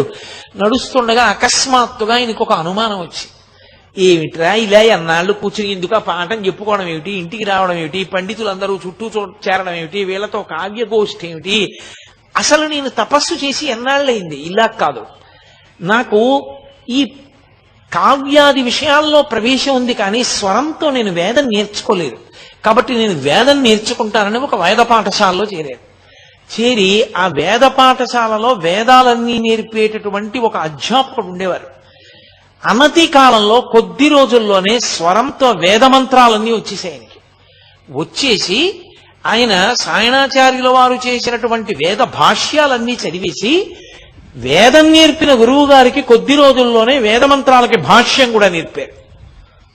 అంతటి ఉద్దండు కావ్యకంఠ గణపతి ముని అంటే, అంతటి సరస్వతీ కటాక్షం ఉన్నటువంటి మహానుభావుడు, అపర విఘ్నేశ్వర అవతారం ఆయన. కాబట్టి అటువంటి స్థితిలో ఉండే ఆయనకు ఒక రోజు అకస్మాత్తుగా ఆలోచన వచ్చింది. ఈ పైన మౌనస్వామి ఉన్నారంటారు కొండ మీద, అరుణాచలం వచ్చి నాళ్ళయింది, ఇంతమంది గుంపులు గుంపులుగా పోయి చూసొస్తుంటారు, ఎప్పుడూ మాట్లాడంటారు, ఒక్కసారి ఆయన్ని చూసొస్తే అనుకున్నారు. సరే ఎక్కడుంటారు ఏమిటి అని విశ్వనాథ అయ్యర్ అని ఆయన స్నేహితుడు, ఆయన్ని అడిగారు తీసుకెళ్ళమని. ఆయన సరే నేను తీసుకెడతాను, విరూపాక్ష గుహలో ఉంటారు రమ్మని తీసుకెడుతూ అక్కడే పద్మనాభ స్వామి అని ఒక ఆయన ఉండేవాడు. ఆయన ఎప్పుడు రమణ మహర్షి మీద నిందా ప్రచారం చేస్తుండేవాడు. ఆయనకేం తెలుసు, ఆయనకేం తెలీదు, నేనే గొప్పవాడిని, నాకే అన్నీ తెలుసు అంటుండేవాడు. ఆ పద్మనాభ స్వామి మాటలు నమ్మి ఆయనకి అంతేవాసిగా మారిపోయాడు విశ్వనాథయ్య. ఈయనన్నాడు, రమణ మహర్షిది ఏం గొప్ప అండి, రమణుల సంగతి అలా వదిలి. అప్పటికి రమణులు అనేవారు కాదు, వెంకటరామన్ అనేవారు. వెంకటరామన్ ఏముందండి, ఆయనదేం గొప్ప కాదు, పద్మనాభ స్వామి వారు చాలా గొప్ప, మేము ఆయన శిష్యులం, ఆయన్ని చూపిస్తాను రండి అన్నారు. రమణులు ఎక్కడ ఉంటారని అడిగారు. విరూపాక్ష గుహలో ఉంటారు, అక్కడే పద్మనాభ స్వామి కూడా కూర్చుంటారన్నారు. సరే, ఏదో మనకు కావలసింది దొరుకుతుందిగా, పదండి అని చెప్పి వెళ్ళారు. వెళితే దురదృష్టం ఏమిటంటే ఆ రోజున విరూపాక్ష గుహలో స్వామి లేరు. స్వామి లేరు కదా, వెళ్ళిపోదాం అంటుంటే ఈయన అన్నారు, కాదు, ఇక్కడ దగ్గరలో మామిడి చెట్టు కింద మా గురువుగారు పద్మనాభ స్వామి వారు కూర్చుని ఉంటారు, రండి వెడదామన్నారు. వెడుతున్నారు. చిత్రంగా ఆ లోపల పద్మనాభ స్వామి కూర్చున్నారు, బయట ఒక బండరాతి మీద భగవాన్ రమణులు కూర్చున్నారు. రమణులు అందరిలా ఇలా చూడరు. మీరు ఎప్పుడైనా చూశారో లేదో ఆయన చిత్రపటాలు, ఆయన చూపు గమ్మత్తుగా ఉంటుంది. ఏమిటో ఇలా చూస్తారు ఆయన. రామకృష్ణ పరమహంస చూపు గమ్మత్తుగా ఉంటుంది, భగవాన్ రమణుల యొక్క చూపు చాలా గమ్మత్తుగా ఉంటుంది. ఆయన ఇలా తలపెట్టి చూస్తూ ఉంటారు. ఆయన కావ్యకంఠ గణపతి ముని వంక అలా చూస్తున్నారు. ఆయన యొక్క తేజస్సు చూశారు కావ్యకంఠ గణపతి ముని. అబ్బా, సూర్యుని పగిది ఉన్నాడు రా మహానుభావుడని వంగి ఆయనకి నమస్కారం చేసి ఈ పద్మనాభ స్వామి వంక చూశారు. చూడగానే తెలిసిపోయింది ఆయన సమర్థత ఎటువంటిదో. ఆయనకి నమస్కారం చేయకుండా ఈయన దగ్గర కూర్చున్నారు. కూర్చునేటప్పటికి తీసుకొచ్చిన విశ్వనాథ అయ్యర్ గుండెలు జారిపోయి, అయ్య బాబోయ్, మా గురువు గారి పట్ల అపచారం అయిపోయింది, తర్వాత పిలిచి నన్ను దెబ్బలాడతారో ఏమిటో అలాంటివన్నీ తీసుకొచ్చాను. ఆయనకి కోపం వచ్చి ఆ పద్మనాభ స్వామికి, నువ్వేనా కావ్యకంఠ గణపతి మునివి, హరసహస్రం చెప్పిన వాడివి నువ్వేనా అరుణాచల దేవాలయంలో అని అడిగారు. అవునన్నారు. ఏది అంత పండితుడువా, శుక్లాంబరధరం విష్ణుం అన్న శ్లోకానికి విష్ణుపరంగా చెప్పు అన్నారు. వెంటనే శ్లోకాన్ని విష్ణుపరంగా చెప్పారు. చెప్పి, మీరు నన్ను విష్ణుపరంగా అడిగారు, బ్రహ్మపరంగా కూడా చెప్తానని మళ్ళీ బ్రహ్మపరంగా అన్వయం చేశారు. చెప్పి పద్మనాభ స్వామి వంక చూసి, బ్రహ్మగారితో సమన్వయం చేయడం ఏమిటి, ఎదురుగుండా కనపడుతున్నటువంటి ఈ వెంకటరామన్ గారితో అన్వయం చేస్తాను చూడండి అన్నారు. అని శుక్లాంబరధరం, తెల్లటి గోచీ పెట్టుకుని ఉంటారు ఇప్పుడు, కాబట్టి తెల్లటి బట్ట కట్టుకున్నారు. విష్ణుం, ఆయన కీర్తి దిగ్దిగంతముల వ్యాపించింది. ఆయన అటువంటి స్థితిని పొందారు కాబట్టి విష్ణుం. శశివర్ణం, తెల్లగా మెరిసిపోతున్నారు కాబట్టి శశివర్ణం. చతుర్భుజం, చతుర్భుజం అంటే భుజం అంటే గెలిచినవాడు అని. కాబట్టి ఆయన మనో బుద్ధి చిత్త అహంకారములనేటటువంటి నాలుగింటిని కూడా భుజించేశాడు, గెలిచేశాడు. ఆయన గెలిచేసిన వాడు కాబట్టి చతుర్భుజం. ప్రసన్నవదనం, ఆయన ముఖం చూడండి ఎంత ప్రసన్నంగా ఉందో. కాబట్టి ప్రసన్నవదనం ధ్యాయేత్, అటువంటి ఆయన్ని ధ్యానం చేస్తే సర్వ విఘ్నోపశాంతయేత్, అన్ని విఘ్నములు పోతాయన్నారు. అనేటప్పటికీ పద్మనాభ స్వామికి ఎక్కడ లేని బాధ పుట్టేసింది. చూశారు, కానీ ఒక్క చిన్న పొరపాటు పడ్డారు కావ్యకంఠ గణపతి మరి. వెంకట్రామన్ ఒంటి మీద యజ్ఞోపవిందా అని చూశారు, యజ్ఞోపవీతం ఉందా అని. యజ్ఞోపవీతం మీద ఆయనకున్న శ్రద్ధ అటువంటిది, అది తక్కువేం కాదు, చాలా గొప్ప విషయం. అసలు యజ్ఞోపవీతం ఎందుకు వేసుకున్నాడో తెలియకుండా, జీవితంలో ఒక్కసారి గాయత్రి చేయకుండా, రేపు పెళ్ళనగా ఇవాళ యజ్ఞోపవీతాలు వేసుకున్నటువంటి దౌర్భాగ్యులకి దాని వైభవం అర్థం కాదేమో గాని, పుట్టిన దగ్గర నుంచి గర్భాష్టమంలో ఉపనయనం చేసుకుని సంధ్యావందనానికి ప్రాణం పెట్టే మహానుభావులకి యజ్ఞోపవీతం మీద అంత గౌరవం ఉంటుంది అంటే అందులో ఏమి తక్కువ భావం ఏం లేదు, దాన్ని ఏమి తక్కువ చేసి చూడవలసిన అవసరం ఏం లేదు. ఈయనకి ఒంటి మీద యజ్ఞోపవీతం లేదు, కాషాయం కట్టుకోలేదు, తెల్లటి గోచీ కట్టుకున్నారు. అసలు ఈయన సంప్రదాయజ్ఞుడేనా, ఈయనకి సరిగ్గా ఏమైనా మనం ఆయనతో మాట్లాడతగిన వ్యక్తేనా అన్న అనుమానం వచ్చింది ఎందుకు అకస్మాత్తుగా. వచ్చి ఆయన తేజస్సు చూశారు, నమస్కారం చేశారు, దిగి వెళ్ళిపోయారు విశ్వనాథ అయ్యర్తో. ఆ తర్వాత ఇంకెప్పుడు పైకి రాలేదు, ఇక కొండ మీదకి రాలేదు, అక్కడిందనే ఉండిపోయారు. ఉండిపోయి మళ్ళీ అక్కడి నుంచి మళ్ళీ ఆ సంస్కృత పాఠశాలలో ఉద్యోగం కూడా వదిలిపెట్టేశారు. వదిలిపెట్టి మళ్ళీ తీర్థయాత్రకి వెళ్ళారు, చాలా చోట్ల తపస్సు చేశారు. అని ఆయన విచిత్రం ఏమిటంటే ఆయనకి అంత పట్టుదల. ఒకసారి తారామంత్రం తెలియని వాడివి నువ్వు విద్వాంసుడివా అన్నాడు ఒక ఆయన. అంతే, ఆయన తారామంత్రోపాసన పొంది సిద్ధి పొందారు. రేణుకాదేవి దర్శనం పొందారు, పరశురామానుగ్రహం పొందారు. అందుకే ఆయన వాక్కుతో అగ్ని కురిపించేవారు. ఆయన నోటితో అన్నారంటే అగ్నిహోత్రం పడవలసిందే, అంతటి మంత్రసిద్ధులు పొందారు ఆయన. మళ్ళీ ఇంత తపస్సు చేసి మళ్ళీ అరుణాచల క్షేత్రానికే వచ్చారు. వచ్చి ఆయనకి తపస్సు మీద ఉన్న ప్రీతి అటువంటిది. నైరుతి లింగం ఆయన ముందు దుర్గమ్మ తల్లి కోవెల దగ్గర కూర్చుని తపస్సు చేశారు. అక్కడ మేకలు కాసుకుని వాళ్ళు అరుస్తూ ఉండేవారు. ధ్యానభంగం అవుతోందని అమ్మవారి దగ్గర అనుమతి అడిగి ఆవిడ్ని శ్యామలాదేవి అంటుండారు, పచ్చయ్యమ్మన్ కోవెల్ అంటుంటారు అక్కడ. ఆయన మళ్ళీ అక్కడి నుంచి నైరుతి లింగం దగ్గరికి వెళ్ళిపోయారు. నైరుతి లింగం ప్రదక్షిణ మార్గంలో కొంచెం లోపలికి వెడితే కనపడుతుంది. దానికి ఒక పక్కన నైరుతిలో పక్కకి ఓ చిన్న గుడిసె లాంటిది వేసుకుని దానికి ఒక చెక్క తలుపు లాంటిది ఒకటి పెట్టుకుని రాత్రింబవళ్ళు అందులో కూర్చుని తపస్సు చేస్తుండేవారు. అలా తపస్సు చేస్తున్న రోజుల్లో ఒక ఆశ్చర్యకరమైనటువంటి సంఘటన జరిగింది. ఆయన ఒకసారి అరుణాచలేశ్వరుని యొక్క రథాన్ని చూశారు. అరుణాచలేశ్వరుడికి ఉన్న రథం అంత రథం ఇక ఏ ఈశ్వర స్వరూపానికి ఉండదు అంటారు. 14 భువనములు ఎలా ఉంటాయో అలా 14 అంతస్తుల కొయ్యతేరు అరుణాచలేశ్వరుడు. అది ప్రత్యేకించి కృత్తికా ఉత్సవానికి 8వ రోజున ఆయన నందివాహనారూఢుడై ఆ మరునాడు కొయ్యతేరు మీద వెడుతున్నప్పుడు ఆ విలాసం, ఆ వైభవం చూసి తీరాలంటారు. అంత పెద్ద రథం, ఆ రథం వంక చూశారు. చూసి ఆయన అనుకున్నారు, 14 భువనములను ఏకకాలమునందు చూడలేరు, కానీ ఈ రథాన్ని ఇందుకే ఇలా నిర్మాణం చేశారు. 14 భువనములను నడిపించగలిగినటువంటి పరమేశ్వరుడే 14 భువనముల యొక్క రూపంగా ఉన్నటువంటి ఈ రథస్థితుడై ఈ లోకాన్ని నడుపుతున్నటువంటి వాడిగా రథంలో నడుస్తూ కనపడతాడు. అందుకే అరుణాచలంలో రథోత్సవం జరిగిన నాడు దర్శనం చేయడం అంత గొప్పదైంది అని భావన చేశారు. వెళ్ళి మళ్ళీ తపస్సు చేసుకుంటున్నారు. తపస్సు చేసుకుంటుండగా ఆయనకి చీకటి పడిపోయిన తర్వాత బయటికి వచ్చారు. బయటికి వస్తే కొంతమంది మాటలు వినపడుతున్నాయి. అరుణాచలంలో ఇవాల్టి రోజు ఉదయం రథోత్సవం కోసం కొయ్యతేరులో స్వామివారిని పట్టుకుని బయలుదేరారు. ఖచ్చితంగా ఈయన పనిచేసిన సంస్కృత పాఠశాలకి ఈయన అరుణాచలం రాగానే అన్నం తినడానికి అడిగినటువంటి ఆ అన్నదాన సత్రంకి మధ్యలో రథం ఆగిపోయింది. ఎంతమంది దాన్ని మరమ్మత్తు చేసేవాళ్ళు వచ్చారో, ఎన్ని వేల మంది వచ్చారో, ఇంతమంది మోకులేశారు, లాగారు, తోశారు. ఏం చేసినా అంగుళం కూడా రథం కదలలేదు. పరమేశ్వరుడికి ఏదో ఆగ్రహం వచ్చింది, రథం ఆగిపోయింది కదలడం. ఏమీ తేడాయా కనపట్టలేదు. మరునాడు మధ్యాహ్నం 12 అయ్యేటప్పటికి రథం కానీ వెళ్ళి మరొక వాహనం మీదకి మారకపోతే స్వామి దేవాలయం అంతా ప్రాయశ్చిత్తం చేయవలసి ఉంటుంది. అందరూ హడిలిపోయారు. ప్రధాన అర్చకుడు కూడా బాధపడుతూ ఇంటికి వెళ్ళిపోయాడు. ఆలయ అధికారులు వెళ్ళిపోయారు. ఎవరో కొద్ది మంది ఉన్నారు. ఆయనకి అకస్మాత్తుగా ఒక మాట వినపడింది, అరుణాచలేశ్వరుడు నీకోసమే ఆగిపోయాడు, నువ్వు వెళ్ళు, రథం కదులుతుందని.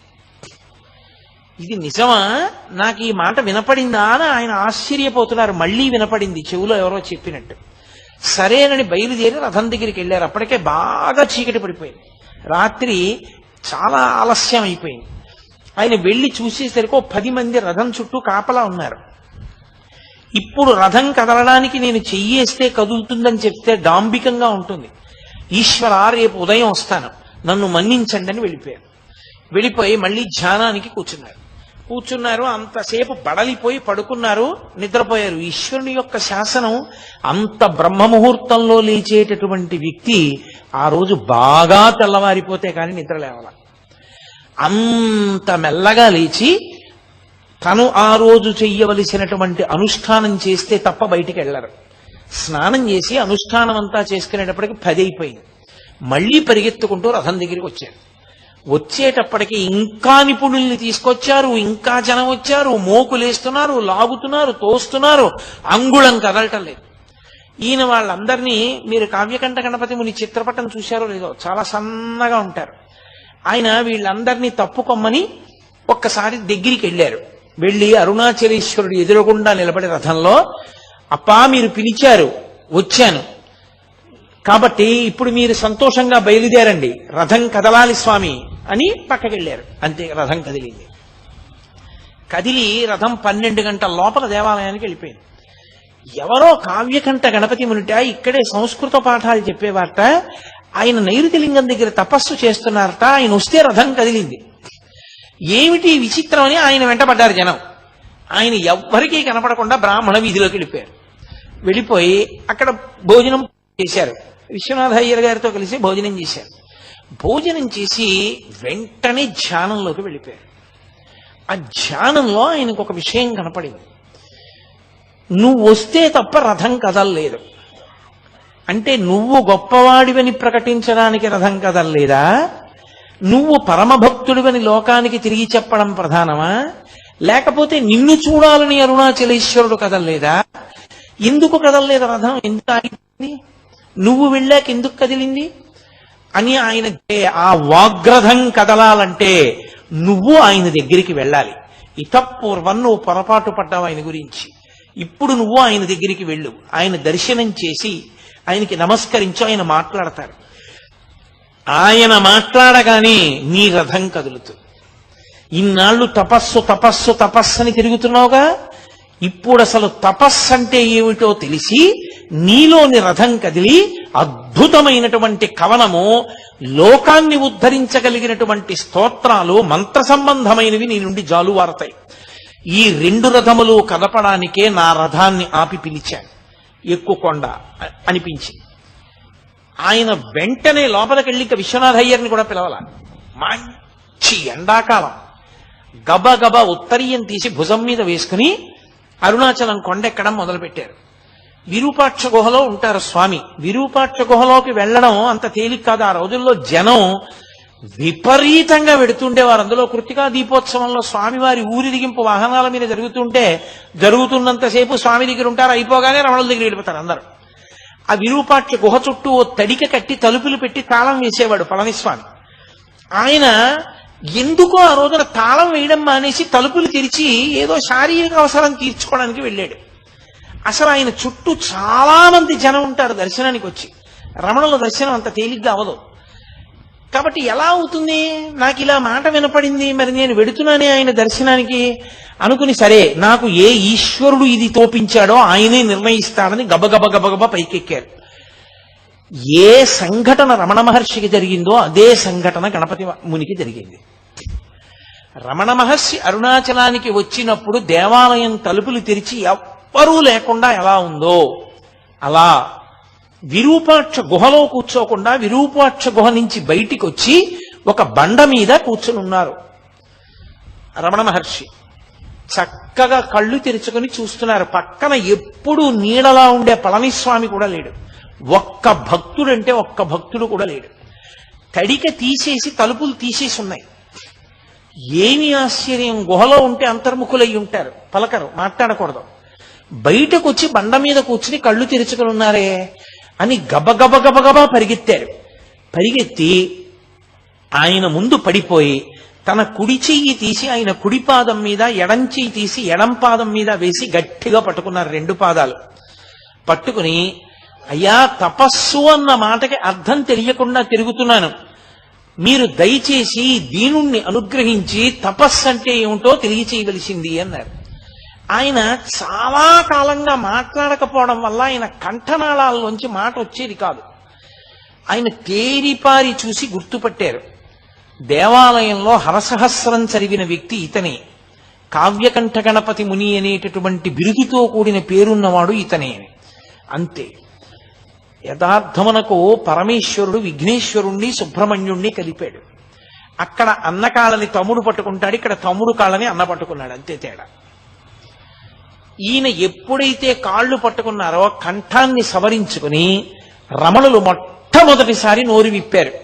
నోరు విప్పుతూనే నాయనా అన్నారు. అందుకని కావ్యకంఠ గణపతి ముని పేరు నాయనా అని మారిపోయిన తర్వాత ఎప్పుడు ఎవరిని ఏమి మాట్లాడడం కాని పిలవడం చెయ్యడం లేనటువంటి స్వామి అకస్మాత్తుగా నాయనా అన్నారు. నాయనా అని ఎవరిని పిలుస్తారంటే బాగా లోపలికి దక్షిణ దేశంలో విఘ్నేశ్వరుణ్ణి పిలుస్తారు, నాయనా అంటారు. అది విఘ్నేశ్వరుడి పేరు పెట్టుకున్న మనుష్యుల్ని నాయన అని పిలవరు. ఎవరైనా ఒకవేళ ఏ వినాయక శాస్త్రనో పేరు పెట్టుకున్నారనుకోండి, ఆయన్ని నాయన అని పిలవరు. ఒక్క ఈశ్వరుణ్ణి దేవాలయంలో ఉన్న స్వామినే నాయన అని పిలుస్తారు. నాయన అని గణపతి మునిని పిలిచారు. అంటే ఆయనకి ఏమి కనపడిందో మరి గణపతి మునిలో. నాయన అని పిలిచి, నువ్వు అడిగిన దానికి జవాబు చెప్తాను చూడు. మనకి నేను నేను అని ఒక భావన పుడుతూ ఉంటుంది లోపల నుంచి. అది ఎప్పుడూ లోపల నుంచి వస్తుంటుంది. అహం స్ఫురణ అనేవారు మహర్షి దాన్ని. నేను నేను నేను అన్న భావన వస్తూ ఉంటుంది. నేను ఉపన్యాసానికి వెళ్ళాలి, నేను పడుకోవాలి, నేను అలిసిపోయాను, నేను ఇవాళ పలహారం తక్కువ చేశాను, నేను అన్నం తిన్నాను, అలా నేను నేనంటుంటుంది. ఈ నేను నేనన్న భావన ఎక్కడి నుంచి పుడుతోందో ఆ మూలములలోకి వెళ్ళు. మనసుని ఆధారం చేసుకుని వెళ్ళు. ఏ మూలం దగ్గరికి వెడతావో ఆ మూలం దగ్గరికి వెళ్ళినప్పుడు మనసు అందులో లయమైపోతుంది. ఆ లయమైపోయినటువంటి చోటే తపస్సు యొక్క సిద్ధి పొందేటటువంటి చోటు. నువ్వు మంత్రజపం చేస్తున్నావు, మంత్రజపం చేసేటప్పుడు మంత్రము యొక్క నాదము ఎక్కడ మొదలవుతోందో, ఆ నాదం ప్రారంభ స్థానం ఎక్కడుందో అక్కడికి వెళ్ళు. వెనక్కి వెడితే ఆ స్థానమునందు ఆ మనసు లయమైపోతుంది. అదే తపస్సు అని 2 వాక్యాలు చెప్పారు.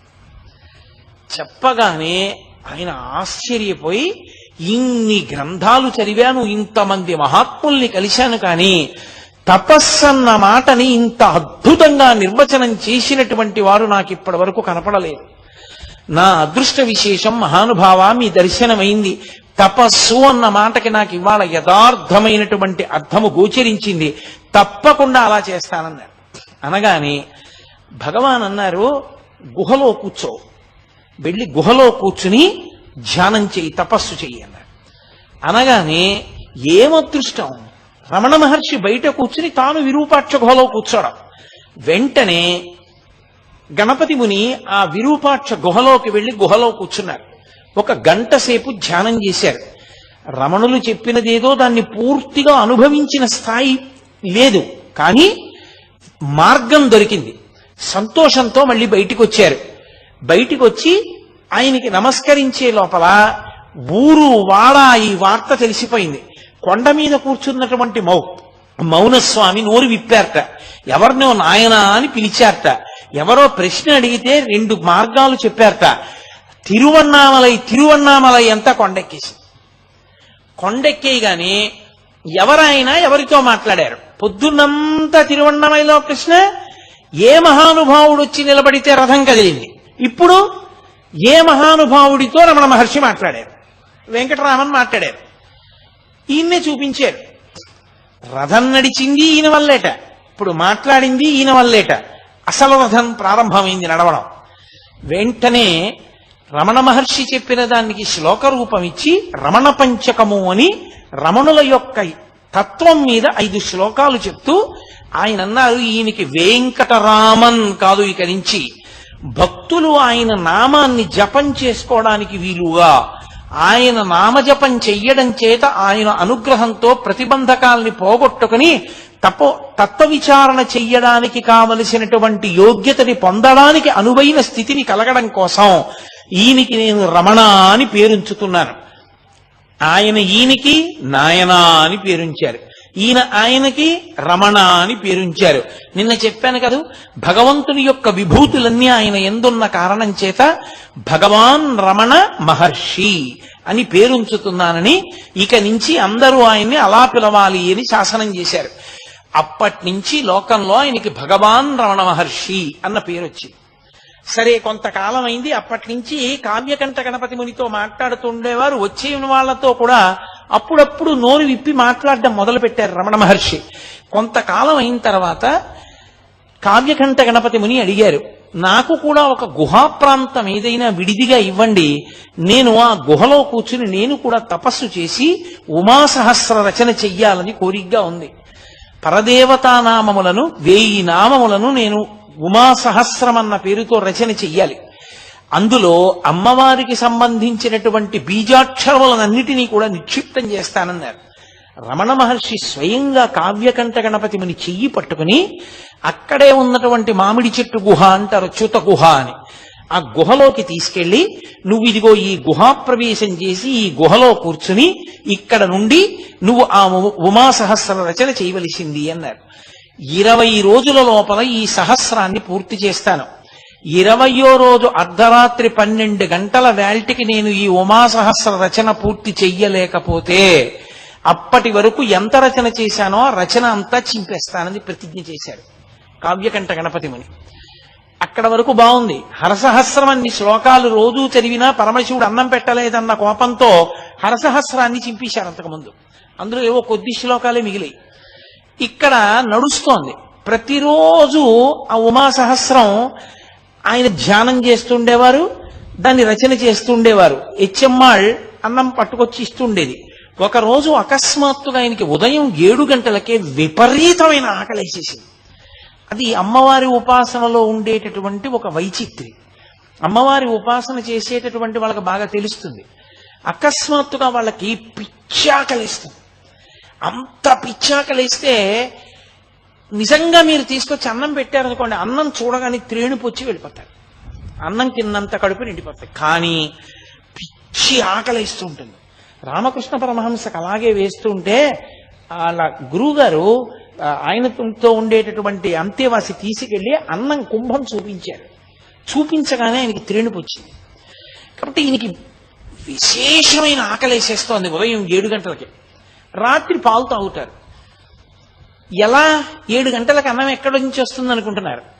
ఆ హెచ్ఎమ్మాళ్ళకి అన్నం పప్పు వండుతోంది ఆవిడ. అకస్మాత్తుగా ఒక దివ్యస్వరూపం ఒకటి కనపడి వెంటనే గణపతి మునికి అన్నం పట్టుకెళ్ళి ఇచ్చేసేయని వినపడింది. ఆవిడ గిన్నెల్లో పట్టుకుని అన్నం పప్పు పట్టుకెళ్ళి చూత గుహలో పెట్టింది. ఆయన రెండిటి వంక చూశారంతే త్రేడుపులు వచ్చాయి. 17 రోజులైంది. 4 వంతులు పూర్తయిపోయింది ఉమా సహస్రం. ప్రతిరోజు సాయంకాలం భగవాన్ రమణ మహర్షి కూడా వచ్చి కూర్చుని అప్పటి వరకు ఎంత భాగం రచన పూర్తయిందో అంత భాగాన్ని ఆయన కూడా వింటూ ఉండేవారు, మాట్లాడుతుండేవారు, వెళ్ళిపోతుండేవారు. 4 వంతులు పూర్తయిపోయిన తర్వాత 17 రోజులు అయిపోయింది. ఇంకా 3 రోజులు ఉంది. 1/4 వంతు భాగం పూర్తవ్వాలి. వేలు మీద పెద్ద గోరు చుట్టు పుట్టింది. విపరీతమైనటువంటి పోటు. కలం ఇలా పట్టుకోలేకపోయారు. అలాగే ఇంకొక్క రోజు మాత్రమే మిగిలింది. ఒక్క శ్లోకం కూడా రచన చేయలేదు. ఈ ఉమాసహస్రం చదివి వినిపిస్తారని పక్క ఊళ్ళంతటా టౌకేశారు, పందిళ్ళేసేశారు. ఏదో ఉత్సవంలాగా ఎందరో ఊళ్ళ నుంచి బయలుదేరి వచ్చేస్తున్నారు. ఇక్కడేమో వేలుకి గోరు చుట్టు నడవట్లేదు. ఇంకా తెల్లవారితే 20వ రోజు. ఆ 19వ రోజు రాత్రి అరుణాచలంలో తిరువణ్ణామలైలో ఉండేటటువంటి ఒక వైద్యుడికి కల్లో పరమశివుడు కనబడ్డాడు. కనబడి కొండ మీద ఒక మహానుభావుడు ఉమాసహస్రం రచన చేస్తున్నాడు. వేలుకి గోరు చుట్టేసింది, రాయలేకపోతున్నాడు. నువ్వు వెంటనే వెళ్ళి దాన్ని శస్త్రచికిత్స చేయవలసింది అన్నారు. ఆయన వెతుక్కుంటూ రమణ మహర్షి దగ్గరికి వెళ్ళారు. రమణ మహర్షి ఈ గుహ చూపించారు. అప్పుడు ఈయనకి శస్త్రచికిత్స చేసి తీసి కట్టారు. కట్టుండడం వల్ల రచన సాగలేదు. అప్పుడు ఆయన దగ్గర ఉండే స్నేహితులందరూ కలిసి అన్నారు, మరి ఇవాళ రాత్రి అయిపోవాలి 12 గంటల లోపల, ఎలా అంటే ఆయన అన్నారు, రమణ మహర్షి అన్నారు, ఆశువుగా కవితాధార చెప్పగలరు కాబట్టి 5 పృచ్ఛకులు తిరువణ్ణామలై నుంచి కొండ మీదకి వస్తారు. 5 పృచ్ఛకులు కూర్చుంటారు. 5 వృత్తాలలో ఇన్ని శ్లోకాలని వీరు ఆశువుగా చెప్తుంటే వాళ్ళు రాసేస్తారు. ఇటు తిరిగి ఇటు తిరిగి ఇటు తిరిగి ఇటు తిరిగి ఇటు తిరిగి చెప్పేస్తుంటే వాళ్ళు రాసేస్తుంటారు. 5 పృచ్ఛకులు కాగితాలు కలాలు పట్టుకుని ఆ లేఖకులు వచ్చేసి కూర్చున్నారు. రాత్రి అయింది. రమణ మహర్షి వచ్చి నడవట్లేదు రచన. రమణ మహర్షి వచ్చి ఏమీ పర్వాలేదు, ఇక నడుస్తుంది, మొదలు పెట్టండి అన్నారు. అని కావ్యకంఠ గణపతి ముని వెనక్కి వెళ్లి కూర్చుని సమాధిలోకి వెళ్ళిపోయారు. ఆయన సమాధిలోకి వెళ్ళిపోయారు. కావ్యకంఠ గణపతి ముని యొక్క నోటి వెంట వరద కింద వెళ్ళిపోయింది ఉమాసహస్రం. రాత్రి 12 కన్నా ముందే ఉమాసహస్రం పూర్తి అయిపోయింది. 5 రాసేశారు. అమ్మయ్య అయిపోయింది సహస్రం అన్నారు. రమణులు ఒక్కసారి బహిర్ముఖులై నేను చెప్పినదంతా రాసుకున్నారా అని అడిగారు. అప్పుడు కావ్యకంఠ గణపతి ముని అన్నారు, పలికిన వాణ్ణి నేను, నా లోపల 12 లోపల పలికించడానికి గురువు అనుగ్రహంగా రమణులే చేరి బుద్ధి ప్రకాశం చేసి నా చేత పలికించారని. ఆ ఉమాసహస్రం ఎంత మంది చేతనో కొనియాడబడేటటువంటి గ్రంథం. అమ్మవారి బీజాక్షరముల యొక్క సంపుటీకరణంతో అమ్మవారి వైభవాన్ని అంత గొప్పగా కీర్తించేటటువంటిది. లక్ష్మీకాంతం గారని కావ్యకంఠ గణపతి మునికి చాలా అంతేవాసి. ఆయన మహానుభావుడు నాయన అన్న పేరుతో కావ్యకంఠ గణపతి ముని మీద ప్రత్యేకంగా ఒక పుస్తకం రాశారు. ఆ పుస్తకంలో ఈ ఉమాసహస్రంలో ఉండేటటువంటి కొన్ని శ్లోకాలని కూడా ఆయన అందులో చేర్చి చూపించారు. కాబట్టి అంత గొప్పగా ఉమాసహస్రం పూర్తయింది. తర్వాత శుద్ధప్రతులు పూర్తయ్యాయి. తన చేత రమణ మహర్షియే ఉమాసహస్రం పూర్తి చేయించి లోకానికి అందించారు అని కావ్యకంఠ గణపతి మునికి భగవాన్ రమణులంటే విశేషమైనటువంటి గురుభక్తి. ఎప్పుడూ ఆయన్ని గురుభావనతోనే చూస్తుండేవారు. రమణ గీత అని రమణ భగవానుడి యొక్క తత్వాన్నంతటినీ కూడా అద్భుతమైనటువంటి కవిత్వం రూపంలో తీసుకొచ్చిన మహానుభావుడు కావ్యకంఠ గణపతి ముని. ఎందుచేత అంటే ఎందరో వచ్చి ఆయన్ని ప్రశ్నలు వేస్తుండేవారు. అందులో ప్రధానమైన ప్రశ్నలు కొన్ని ఉండేవి. వాటికి జవాబు చెప్పేవారు. చెప్పిన జవాబులు లోకానికి అందకుండా పోతాయేమో అని జాగ్రత్త తీసుకున్న వాళ్ళు ఇద్దరు. ఒకరు సూరి నాగమ్మ గారు, ఒకరు కావ్యకంఠ గణపతి ముని.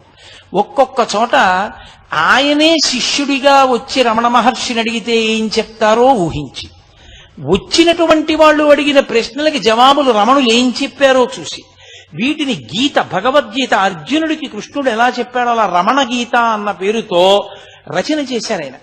దానికోసం ఆయన రమణులతో కలిసి స్కందాశ్రమంలోనే ఉన్నారు.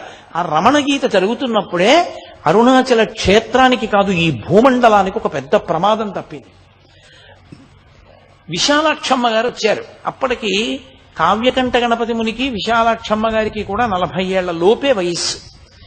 కాబట్టి వాళ్ళు ఇంకా శారీరకమైనటువంటి సంబంధంతో ఉండవలసినటువంటి కోర్కెలకి అతీతులు అన్న స్థితిని నమ్మడం కష్టం లోకానికి. ఆయన విరూపాక్ష గుహలో కూర్చుని నేను ఆ రమణ గీత రచన చేస్తాను అని అడిగారు. అప్పటికి రమణ మహర్షి స్కందాశ్రమంలో ఉన్నారు. రమణ మహర్షి అన్నారు, తప్పకుండా చెయ్యండి అన్నారు. పళని అని ఉండేవాడు, పళనిస్వామి అని రమణ మహర్షి దగ్గర అంతేవాసి. ఆ పళనిస్వామిని పిలిచారు రమణ మహర్షి. పిలిచి ఆ గుహంతా చాలా కాలంగా రమణ మహర్షి విడిచిపెట్టేసిన కారణం చేత దాని చుట్టూ తుక్కు అవి పడిపోయి అది శుభ్రంగా లేదు ప్రవేశించడానికి. అదంతా శుభ్రం చేసి దాని తాళాలు ఇయ్యి కావ్యకంఠ గణపతి ముని అందులో కూర్చుని రమణ గీత రచన చేస్తారు. అమ్మగారు అనేవారు విశాలాక్షమ్మ గారు. అమ్మ అన్నం వండి పెడుతుంది అన్నారు. చటుక్కున పళన మహర్షి అన్నాడు, ఆయన భార్యతో ఉన్నారు కదా, విరూపాక్ష గుహలోకి భార్యా సహితులు వెళ్ళి ఉండకూడదు అన్నారు. అంటే వెంటనే కావ్యకంఠ గణపతి ముని అన్నారు, నేను భార్యతో కలిసి ఉన్న వానప్రస్థుని, నేను అక్కడ సంసారం చేసేవాణ్ణి కాదు. నేను ఎటువంటి వాణ్ణో రమణులకు తెలుసు. రమణులు నాకు తాళం ఇస్తే రమణులు నన్ను వెళ్ళమంటే లోకం నమ్ముతుందన్నారు. వెంటనే రమణ మహర్షి భృకుటి చిట్లించి పళనిస్వామి వంక తిరిగి, నువ్వు ఆ గుహంతా శుభ్రం చేసి ఆయనకి తాళం ఇయ్యి లోపలికి ఎడతారు అన్నారు. సాయంకాలం అయిపోయింది.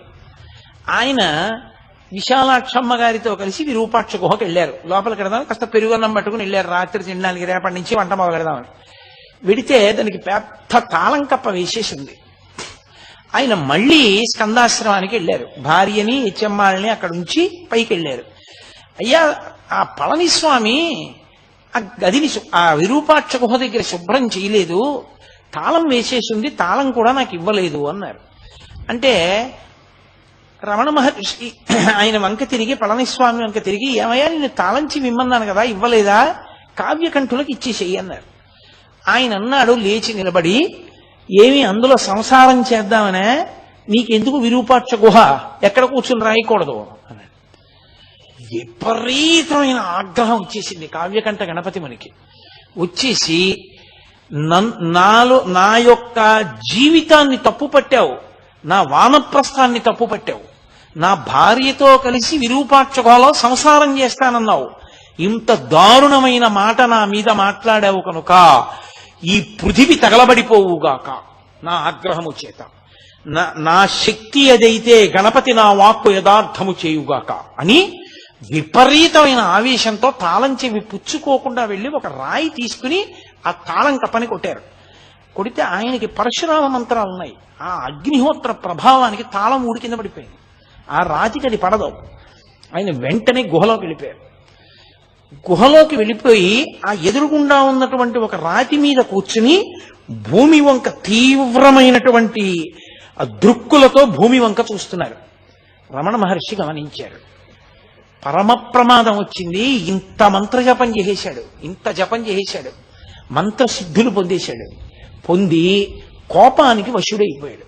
వశుడైపోయి ఇప్పుడు తనకున్నటువంటి శక్తినంతటినీ భూతలం మీద పెట్టాడు. ఈ భూమిని పాడు చెయ్యాలనుకుంటున్నాడని ఆయన బయటికి వచ్చి నిలబడి స్కందాశ్రమంలో ఒక్కసారి ఆకాశం వంక చూశారు. చూసేటప్పటికే అకస్మాత్తుగా మబ్బులు వచ్చేసాయి. మబ్బులొచ్చి మెరుపులు, పిడుగులు, వర్షం ప్రారంభమైంది. ప్రారంభం అవగానే అందరూ ఆశ్రమంలోకి వెళ్ళిపోయారు. ఒక్క రమణ మహర్షి మాత్రం లోపలికి వెళ్లకుండా చాలా గంభీరంగా, చాలా తీవ్రంగా ఆలోచిస్తూ అలా నిలబడి ఆకాశం వంక చూస్తున్నారు. పిడుగులు పడుతున్న ధ్వనులు వినపడుతున్నా. ఒక్కసారి ఆయన గొణిగినట్లయింది. ఈ భూతలం 14 భువనములు పాడైపోవాలన్నాడు. 14 భువనములు పాడైపోవడం కన్నా 14 భువనముల స్వరూపమైన అరుణాచలేశ్వరుని యొక్క రథము తగలబడిపోవుగాక అన్నాడు. అనగానే పిడుగు వెళ్ళి అరుణాచలేశ్వరుడి యొక్క రథం మీద పడి ఆ రథం కాలిపోయింది. కాలిపోవడం ఏమిటి, మీరు ఎవరైనా వెళ్ళిన వాళ్ళు ఉంటే తెలుస్తుంది. స్కందాశ్రమం నుంచి విరూపాక్ష గుహకి దగ్గరగానే ఉంటుంది దారి, కానీ చాలా కష్టం నడవడం. ఎంత జాగ్రత్తగానో నడవాలి, కాళ్ళు జారిపోతాయి. అందున అంత వర్షం పడినప్పుడు జారి పడిపోతారు. అతి వేగంతో వచ్చేసి విరూపాక్ష గుహలోకి వెళ్ళి కావ్యకంఠ గణపతి ముని చేయి పట్టుకున్నారు. పట్టుకోగానే గురువు గారు వచ్చారని లేచి నిలబడ్డారు. నాకు చేతిలో చెయ్యి వేసి ప్రమాణం చెయ్యి అన్నారు. దేనికన్నారు? కావ్యకంఠ గణపతి ముని, ఇన్ని మంత్రసిద్ధులు పొందావు, కానీ కోపానికి వశపడి లోకాన్నే పాడు చెయ్యాలనుకున్నావు. ఇంకెప్పుడు జీవితంలో కోపానికి వశపడదని ప్రమాణం చెయ్యి అన్నారు. వెంటనే చేతిలో చెయ్యేసి ప్రమాణం చేశారు, ఇంకెప్పుడు నేను కోపానికి వశుణ్ణి కాదని. అందుకే స్థాయిని బట్టి కోపాన్ని అణుచుకునే శక్తి లేకపోతే ఉపద్రవాలు వస్తాయి. ఆ రోజున అరుణాచలేశ్వరుడి రథం తగలబడిపోయింది. తగలపడిపోవడం వల్ల రమణులు అన్నారు, పోన్లేండి ఈ కారణం చేత స్వామికి కొత్త రథం ఏర్పడింది అన్నారు. మళ్ళీ నూతనమైనటువంటి రథాన్ని స్వామికి తయారు చేశారు. కావ్యకంఠ గణపతి ముని యొక్క వాక్కు అంత ప్రమాదకరం, అంటే అంత శక్తివంతమైంది. అన్ని మంత్రముల యొక్క ఉపాసన, అన్ని సిద్ధులను పొందారు మహానుభావుడైన. అటువంటి వ్యక్తి అరుణాచలంలోనే ఉండి స్కందాశ్రమానికి వెళ్ళిపోయారు. తర్వాత విరూపాక్ష గుహలో ఆయన కూర్చోలేకపోయారు. ఆ ఎండ వేడికి లోపల గాలి లేక, అందులో కూర్చోలేక భార్యని చెన్నై పంపించేసి ఆయన స్కందాశ్రమానికి వెళ్ళిపోయారు. వెళ్ళిపోయి ఆ స్కందాశ్రమంలో రమణ మహర్షితోటే కూర్చుని ఆ రమణ గీత పూర్తి చేశారు. ఆ రమణ గీత పూర్తయిపోయింది. పూర్తయిపోయిన తర్వాత ఆయన అసలు భగవాన్ రమణుల యొక్క తత్వం లోకంలో ప్రకాశించడానికి, రమణ వైభవం ప్రకాశించడానికి చాలా చాలా కారణభూతులైన వ్యక్తుల్లో ఒకరు కావ్యకంఠ గణపతి ముని. అసలు ఇంకా యథార్థంగా చెప్పాలంటే వాళ్ళిద్దరూ విఘ్నేశ్వర సుబ్రహ్మణ్య స్వరూపాలు. వాళ్ళిద్దరూ కలిసి జీవితంలో అపురూపమైన సంఘటనలకు కారణమయ్యారు అరుణాచల క్షేత్రంలో. ఇద్దరికీ అరుణాచల క్షేత్రంతో అంత సంబంధం. బహుశః కావ్యకంఠ గణపతి ముని అరుణాచలం వెళ్ళి ఉండి ఉండకపోతే రమణుల నోటి వెంట ఒక్క మాట కూడా లోకానికి అందదు, రమణుల సందేశం కూడా అందదు. కావ్యకంఠ గణపతి ముని కారణంగానే ఆ రథం కదిలింది. అది తరువాతి కాలంలో ఎందరికో మార్గదర్శనమైంది. ఆ తరువాత తిరువత్తూరు వెళ్ళిపోయారు. నేను యాత్రకు వెడతాను అని చెప్పి బయలుదేరారు. రమణుల నోటి వెంట ఏది అనవసరంగా రాదు.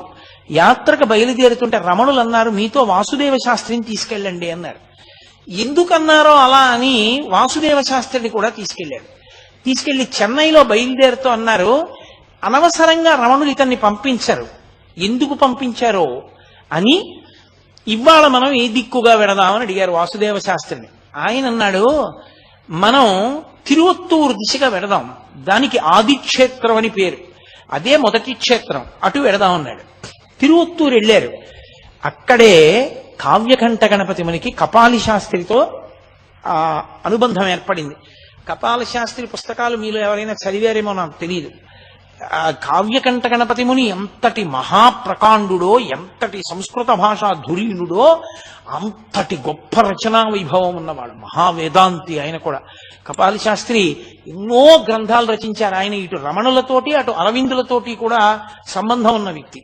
కాబట్టి అటువంటి ఆయన ఒక పాడుపడిపోయినటువంటి విఘ్నేశ్వర దేవాలయంలో కూర్చుని 20 రోజుల నేను ఇక్కడ 18 రోజుల పాటు రమణులు నాకు ఎటువంటి తత్వాన్ని తపస్సుకి చెప్పారో అటువంటి తపస్సు చేస్తాను అని పగటి పూట అన్నం తినడం కూడా మానేసి ద్రవ పదార్థం ఒక్కటే పుచ్చుకునేవారు.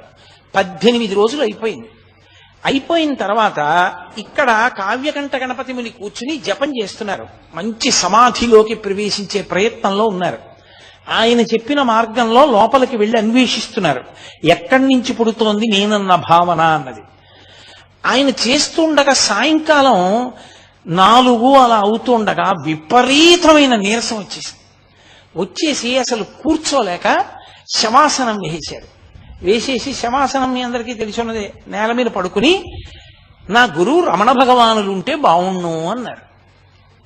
ఆశ్చర్యం ఏం జరిగిందంటే అక్కడ అరుణాచలంలో రమణ మహర్షి ఎక్కడ కూర్చుని ఉన్నారో అక్కడి నుంచి ఒక్క ఎగురు పైకి ఎగిరి కింద పడ్డారు ఆసనం మీద.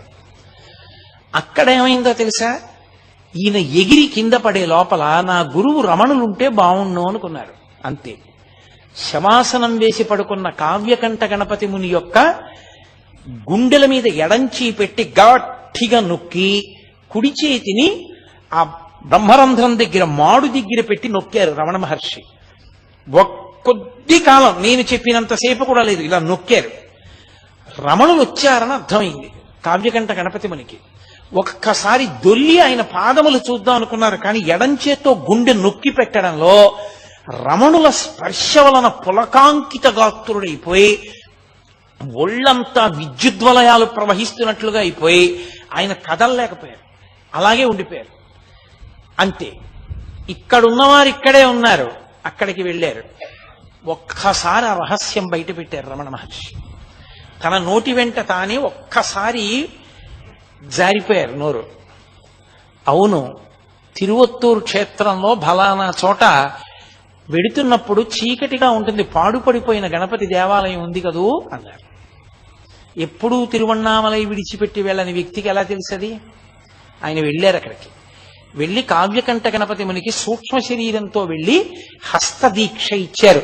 బహుశః నాకు తెలిసినంత వరకు రమణుల వాంగ్మయంలో ఆయన హస్తదీక్ష పొందినటువంటి ఏకైక వ్యక్తి కావ్యకంఠ గణపతి ముని ఒక్కరే. వాళ్ళిద్దరి అనుబంధం అటువంటిది. ఆ తరువాత అక్కడ 20 రోజులు దీక్ష పూర్తి చేసేశారు. పూర్తి చేసి చాలా ప్రదేశాలు తిరిగారు, వచ్చారు. ఆ మహాతల్లి కావ్యకంఠ గణపతి ముని యొక్క భార్య గారు విశేషంగా మంత్రజపం చేసేవారు. ఆవిడ కూడా మంత్రజపం చేసే వాళ్ళకి ఎప్పుడైనా దృష్టి మరలిపోతోంది అనుకోండి, వాళ్ళు ఏం చేస్తారంటే కాస్త విభూతి తీసి నోట్లో వేసుకుంటూ ఉంటారు. ఆవిడికి తరచుగా విభూతి తీసుకోవడం అలవాటు.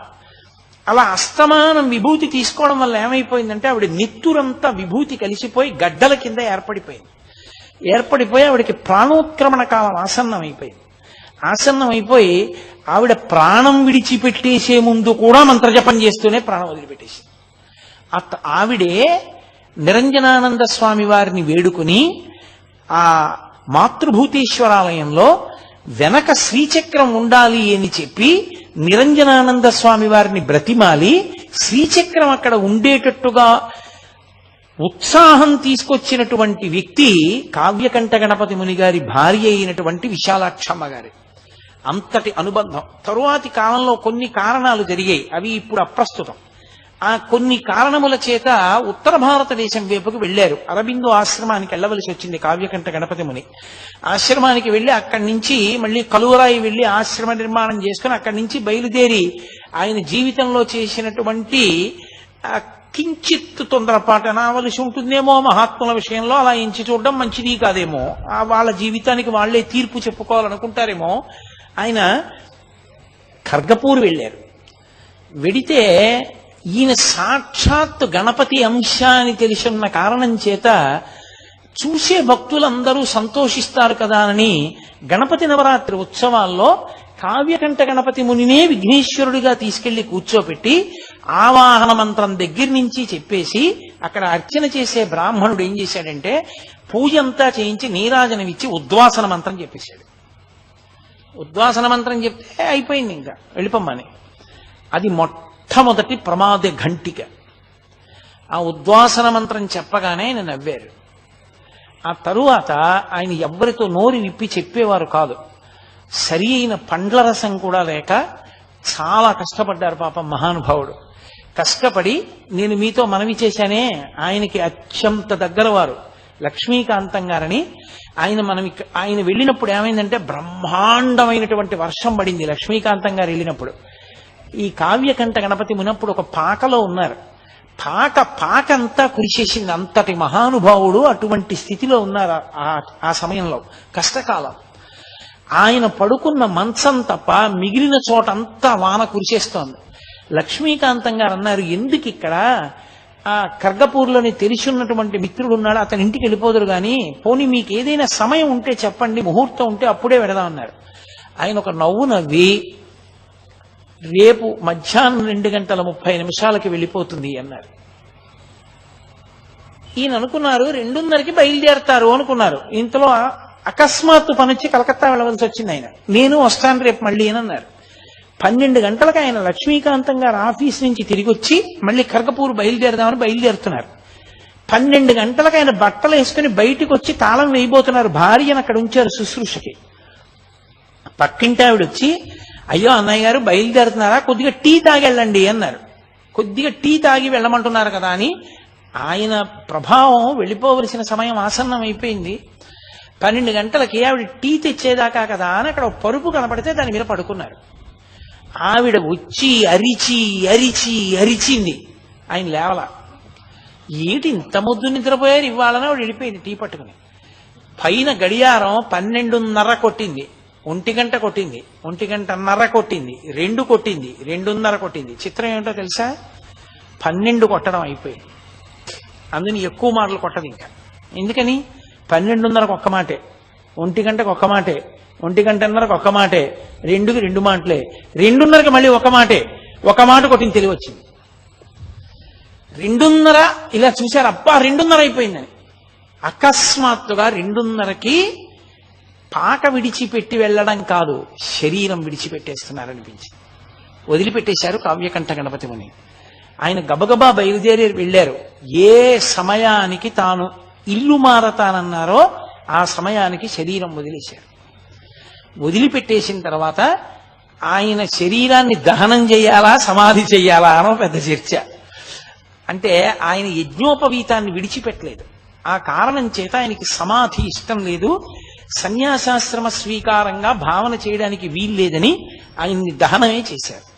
చిత్రం ఏంటంటే ఆయనకి అనారోగ్యంగా ఉండి బ్రతకరేమోనని అనుమానం వచ్చినప్పుడు 2 టెలిగ్రాములు ఇచ్చారు రమణ మహర్షికి. మళ్ళీ రిప్లై టెలిగ్రాములు వచ్చాయి. రమణ మహర్షికి చూపించాం, ఆయన ఆరోగ్యం ఆందోళనకరంగా ఉందని. భగవాన్ చూసి పక్కన పెట్టేశారు, ఏమీ మాట్లాడలేదు. రమణులకి కూడా తెలుసు అయిపోయింది అవతార పరిసమాప్తి అని. కాబట్టి రమణుల కన్నా ముందే అవతార పరిసమాప్తి చేసినటువంటి వారు కావ్యకంఠ గణపతి ముని. కాబట్టి అలా సిద్ధి పొందారు మహానుభావుడు. ఆయన రమణుల యొక్క సమన్వయంలో అన్ని అద్భుతమైనటువంటి విశేషాలు జరిగాయి.